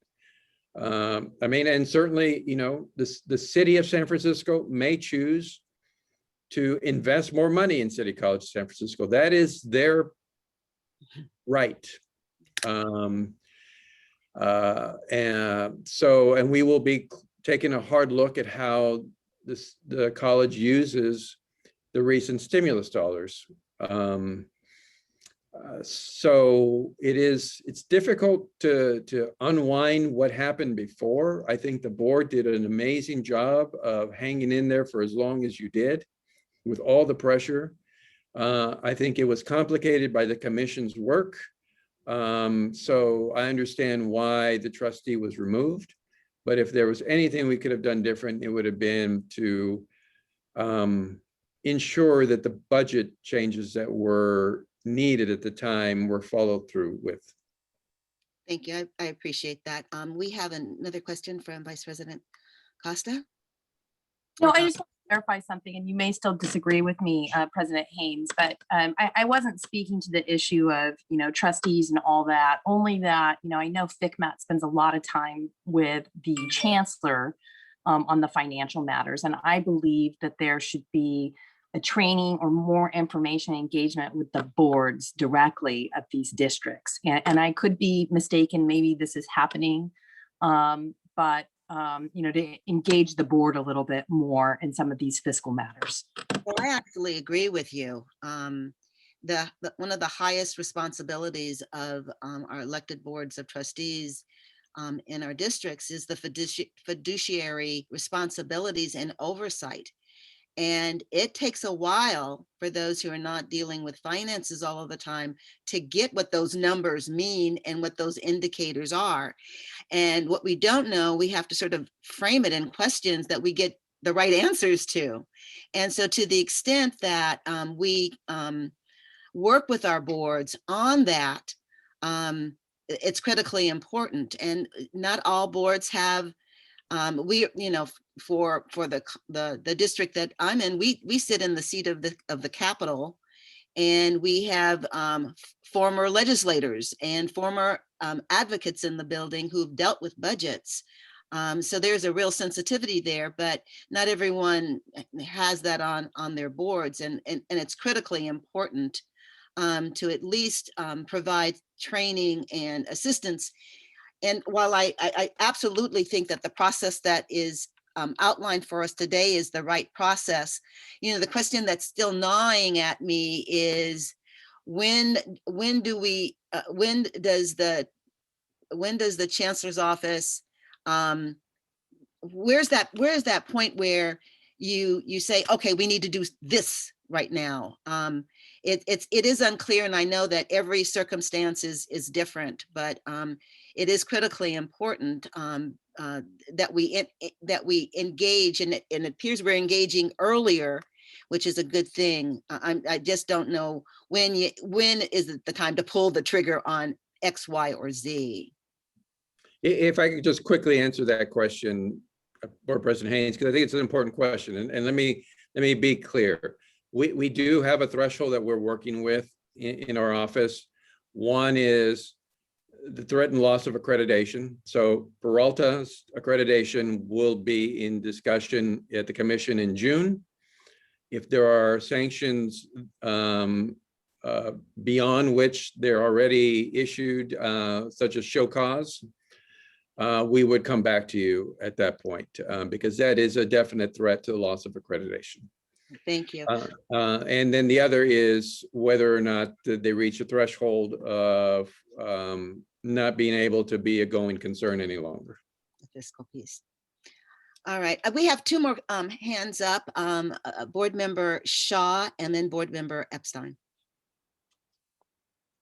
Okay, I just wanted to say that it's there's a slippery slope if we get involved with the local districts. And Trustee Anderson, I agree with you. Oftentimes, leaders do not operate in the interest of people. We certainly have seen this in Los Angeles 2 years ago, where we have the bulk of the African-American students here. And the Los Angeles board decided to not appoint an African-American to the board and appointed a non-African-American, which for 2 years left the Black community here in LA with no leader. Luckily, someone just got elected recently. So it's really, so it's just a slippery slope. But how far do you go to try to really do an analysis on what board members are operating in the interest of people? That's my comment. Thank you. Board Member Epstein?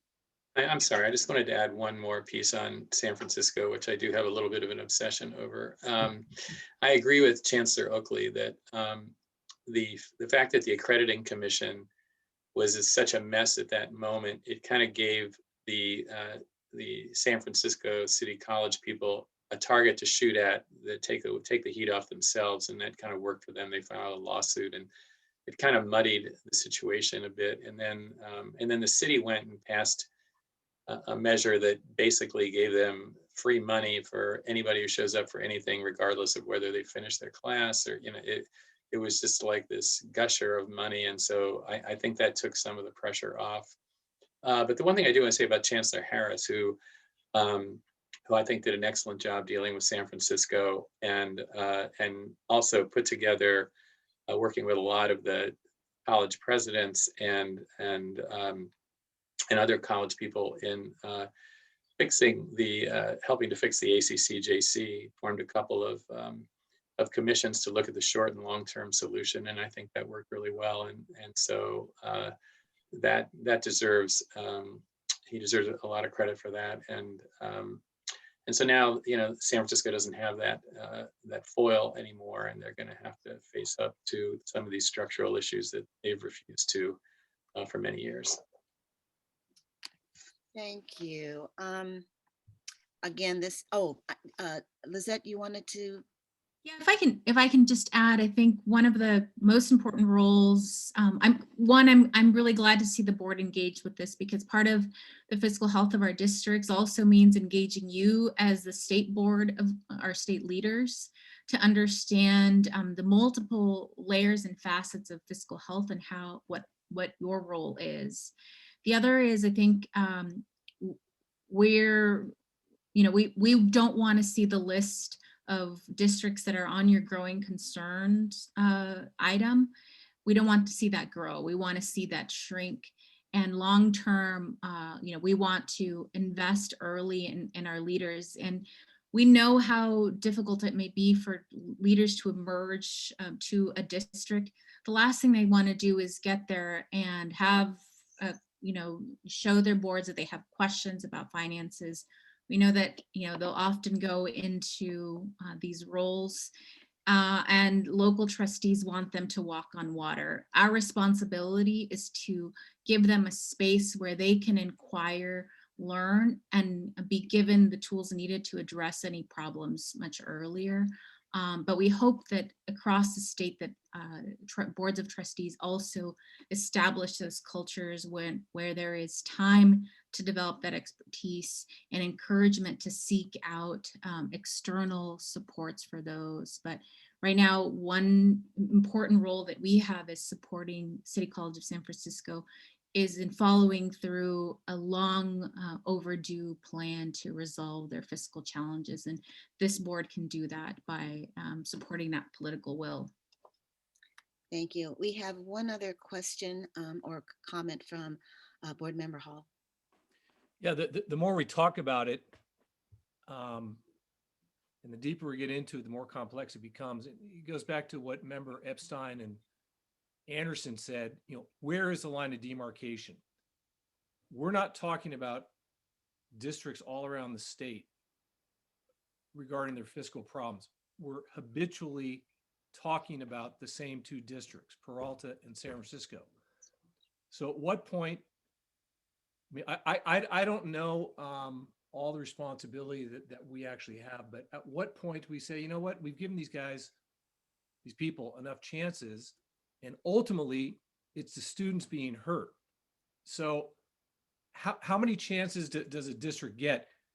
And I know we want to support them, but is there anything else we should be doing other than hoping new leadership comes in and can follow the guidance or rules that they should be following? Because it just doesn't seem to end with these two particular districts. So back to Member Anderson's question, what is that line of demarcation? And Chancellor, I think you answered it. It's not clear, but it is probably something that warrants another discussion. But it's not just those two. There are others. No, Grant, well, there's been one or two others I think I've heard about, but we're habitually dealing with these two, it seems like. Okay. I mean, yes. I mean, we are trying to be clear about those lines that cannot be crossed. Any threat of loss of accreditation would mean action. We would not hesitate to bring action. And we are closely monitoring the fiscal health of those two districts. At this point, Peralta has done enough to maintain its fiscal health. It still has a number of other issues it's got to deal with that may cause it to threaten the loss of accreditation. That's not our purview, that's the commission's purview. We are working closely with the commission to understand what those concerns might be. And with City College, it is the fiscal health issue. That is the line. If they cannot balance their budget, and if it appears that they cannot meet their obligations, at that point, we would come to you. So one final question, and I know we should probably move on, but with the stimulus money, do they get part of that, which then creates kind of a Band-Aid effect that they're over the hump for the next 6 months or a year because of this infusion of money? So I think Vice Chancellor Navarrete and others have tried to be very clear that there is an expectation that the resources provided in this last round of stimulus, first of all, it is clear that 50% of it has to be used for direct support, emergency aid, and other types of aid for students. That is, there's no ifs, ands, or buts around that. The other portion is supposed to be used to support the needs of students, support lost revenue of colleges based on COVID-19. So there's got to be a very clear nexus that COVID-19 caused the problem. And that's something that we will be monitoring closely. Okay. So thank you so much for such a robust conversation. So I would like to move to the next item, which is 6.4. President Haynes, my apologies. Can we take public comment? Oh, I apologize. I'm so sorry. Yes, we can take public comment. Thank you. The public comment period for item 6.3 is now open. Please use the raise hand feature in Zoom to make a comment to the board. If you're calling into the meeting, use *9 to activate the raise hand feature. You'll have a maximum of 3 minutes.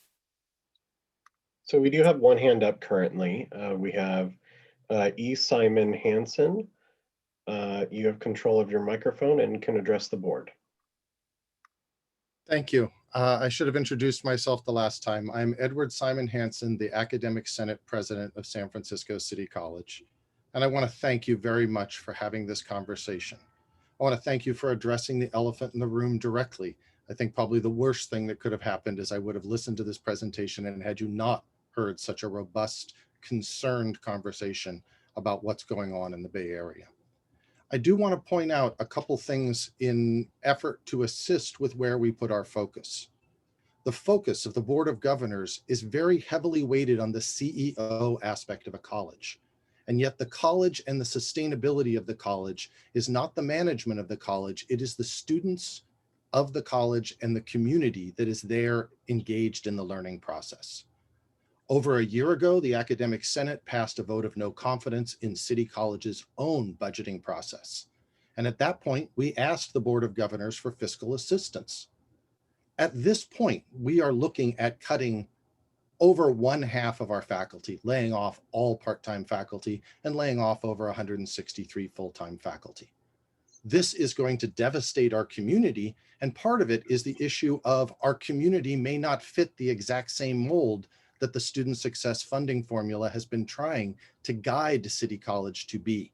We tried to implement an earlier funding formula that was based on stability as a priority with one that focuses on degree completions.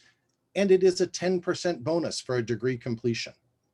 San Francisco and the Bay Area have many students that are coming to college looking for just a pathway out of their current situation.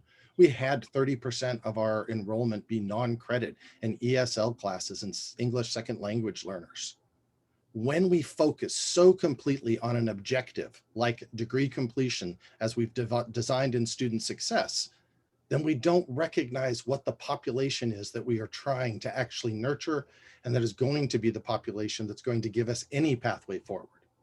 Right now, we are in a situation where I don't know if San Francisco City College will continue as an ongoing concern because we are taking this fiscal accountability very seriously to the extent of literally smashing the college into bits. At this point, you may come back and we may be asking for more assistance as we have asked for assistance in the past. 30 seconds. But that assistance has to line up not just with the CEO of the day as we are on another interim CEO. It has to line up with all the constituencies of the college and the plan for what are the goals for serving the students in that community that may not as line up as easily with goals of people from the outside that say, I know how to manage colleges because a smaller college runs this way. Thank you for hearing my concerns. Thank you, Mr. Hansen. Any other public comments? Yes, we have another hand up. Trevor Albertson, you have control of your mic and can address the board. Hi, my name's Trevor Albertson. I'm the interim superintendent president up here at Lassen, and I just wanted to reach out and say thank you to my colleagues at the chancellor's office for the work they put in helping us through the times we have experienced here at Lassen College, and look forward to future work with them and any other advice they may be able to provide as we continue to improve what we do here at Lassen College. So thank you all, and that's all I have to offer. Thank you, Mr. Albertson. We do have another hand up. Dr. Larry Galizio, you have control of your mic and can address the board. President Haynes, Vice President Costa, members of the board, Chancellor Oakley, Larry Galizio from the League, and appreciate this discussion and agreed with the first speaker. The stakes are very high. Just a couple of points I'd like to make. I mean, number one is 95% of the districts are not currently in this kind of a situation. Second, when we look back, whether it's Compton or other districts, there's a lot of complexity that leads to these situations. I think everybody here recognizes that. And we have this bilateral governance structure, which can be frustrating. I mean, all of you are doers.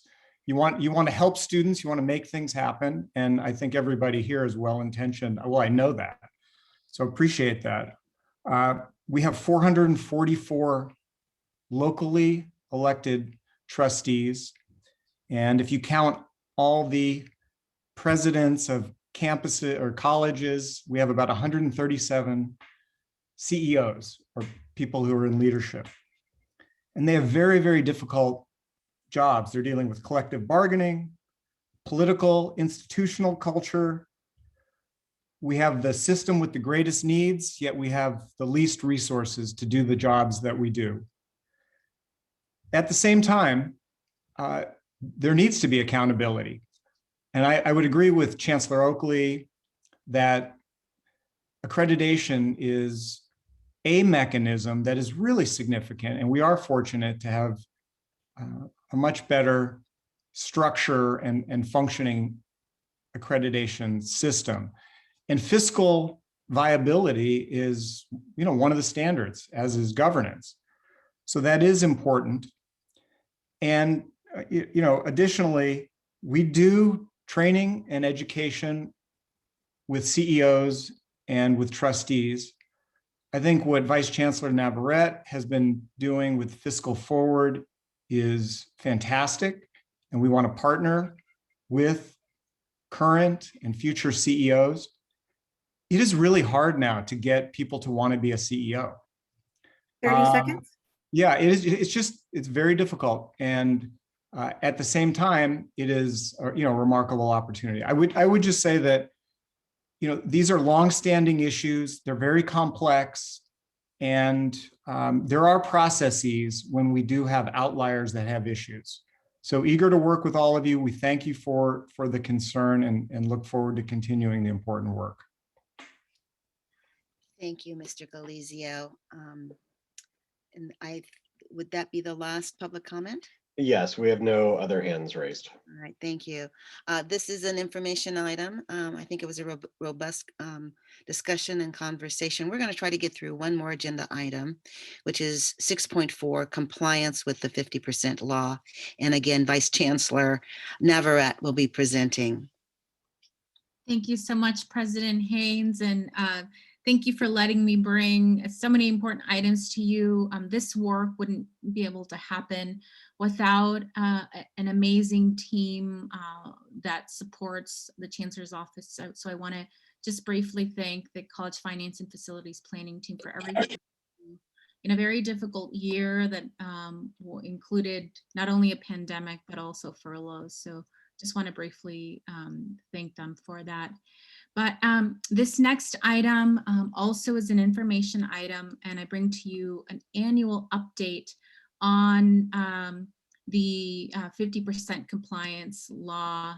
As you may know, the 50% law was established in 1959, updated in 1961, and is designated as a compliance that at least 50% of a district's resources must be spent on the salaries of classroom instructors.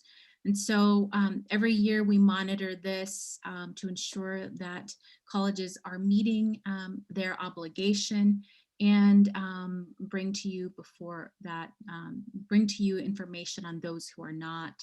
This year, we have one district that has not complied with the 50% law, spending at least 50% resources on classroom salaries and instructors. It is the San Mateo Community College District. They are a district that falls into a category known as basic aid or community supported. And so the triggers that we have under this law, which would be to not provide state apportionment and to provide penalties until they came under compliance, are not applicable for this district. And so we just bring to you the information on those. But also included in your item details about the trajectory of compliance with the 50% law. and a district by district status update. If you have any questions, happy to answer them. The last thing I will add before turning it over to you is that during the pandemic, the governor's office did include, and the legislature approved in the state budget, an exemption for 1 year for any COVID-19 related expenses to the 50% law. This helped many districts because this law does not include or consider all of the expenses that support a classroom, such as online instruction, the design of classrooms, the design of curriculum, tutoring, any student supports. And so they did provide an exemption to that, which districts did utilize so that they could fully transition their classes to online instruction and not be penalized. With that, I'll turn it back to you, President Haynes, and happy to take any questions from members of the board. And thank you for your time. Thank you. Do we have board member questions or comments? I don't see any. Oh, we do. Board Member Shaw. I just want to compliment Lizette on her presentations today. I complimented the lady earlier, but there's some sort of, you're a really good presenter. There's clarity and there's a flow to your presentations. And so, and it just, exhibits sort of your breadth of knowledge. So just congratulations. You're very, very good. Ditto. Yeah, thank you, Lizette. Yes, on behalf of the board. Other questions, other comments on this item? Well, this is going to be quick. Do we have any public comment? The public We comment do. period. Oh, No, go ahead. I'm sorry, Andrea. the public comment period for item 6.4 is now open. Please use the raise hand feature in Zoom to make a comment to the board. If you are calling into the meeting, use *9 to activate the raise hand feature. You have a maximum of 3 minutes. So we do have one hand up. We have Debbie Klein. You have control of your microphone and can address the board. Thank you. Good afternoon again, President Haynes, Vice President Costa, Chancellor Oakley, and members of the Board of Governors. This is Debbie Klein, President of the Faculty Association of California Community Colleges. And for the record, we also agree that Lizette is awesome and appreciate all the hard work that you do for us, Lizette, on behalf of our students and system. We just wanted to say that it is critical that our Chancellor's office continues to hold districts accountable for complying with the 50% law, which is happening. Failure to enforce the law would devastate our programs, our ability to serve our students, and our ability to achieve the outcomes defined in the vision for success. Investing only 50% of our budgets in instruction was always meant to be a floor and not a ceiling. But as you have seen in the 5-year trend report, this percentage has actually become a ceiling.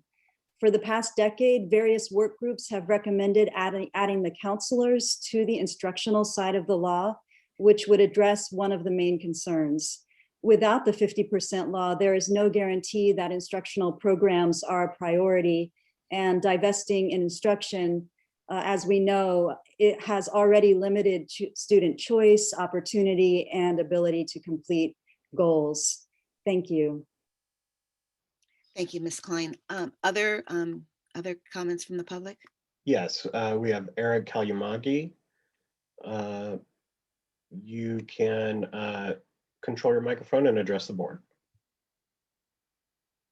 Thank you, President Haynes, Vice President Costa, Chancellor Oakley, and members of the board. I stumbled there for a moment. I'm Eric Kalyamagi. I'm the president of the Community College Association. That's the higher education affiliate of the California Teachers Association. I would like to echo President Klein's comments with regards to the 50% law. The 50% law serves primarily to keep 50% or more of the value of the system in the classroom. This has a direct effect on keeping down class size. And keeping down class size allows faculty to interact with students at a greater level and supports the system. If you've ever gone to the University of California or the CSU system, you will see their 300, 400 student lecture halls. We largely don't have that, and it's largely because of the 50% law. Thank you. Thank you, Mr. Kaljamagi. Other comments? There are no other public comments at this time. So with that, rather than starting, David, I'm going to give you a reprieve. Rather than starting with Vice Chancellor O'Brien's legislative report, I would suggest that we end the meeting and then come together tomorrow morning, Tuesday, the 23rd at 9 a.m. to complete our agenda items. Let me also say and put a plug in that tomorrow's agenda items has two really important reports that are informational. So I'm hoping that you as board members are able to return tomorrow morning. I look forward to seeing you. Thank you. This concludes day one of the Board of Governors meeting. Please join us tomorrow at 9 a.m. and have a wonderful evening.